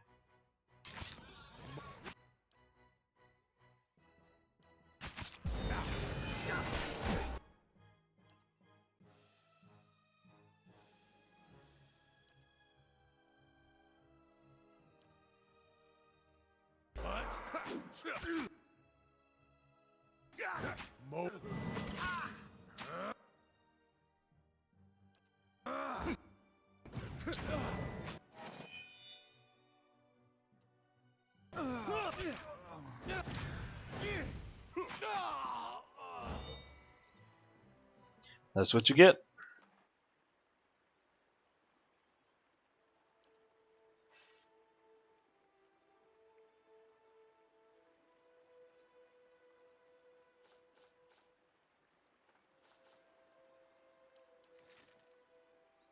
Mm-hmm.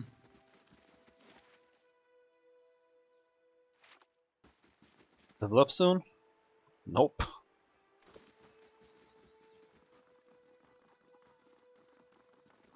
What's happening here? The page unturned added. The quest expires.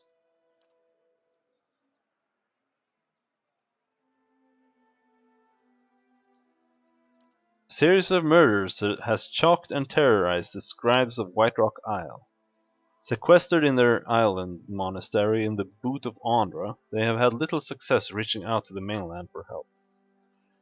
Though renowned for their integrity and artistic talents, the scribes may be unknowingly harboring someone who is attempting to sabotage their work on forbidden books.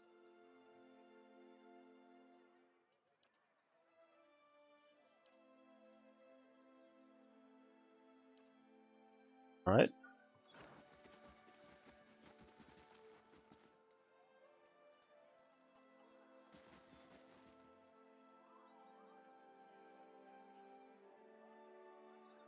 Anyhow, perhaps it's time to stop. We did stream for 3.5 hours today. Longest one so far.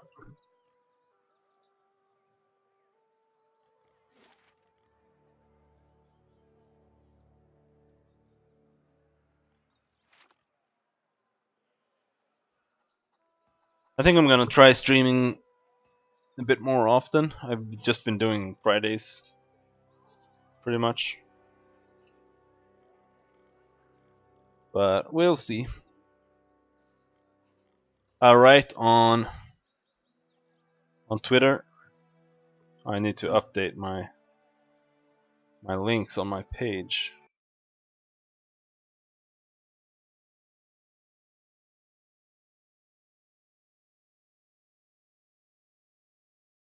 Anyway, that's my current Twitter. I always post there before I start, but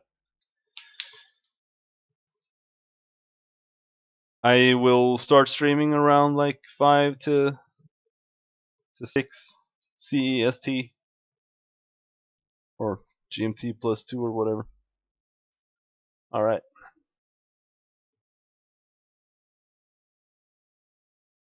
But you seem to have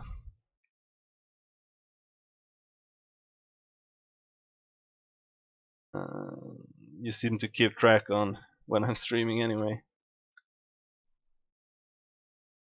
I don't really pay attention to Twitch much, so I never keep track of when people stream or whatever. But I'll see you around. Thanks for dropping by, and have a nice evening. Bye bye.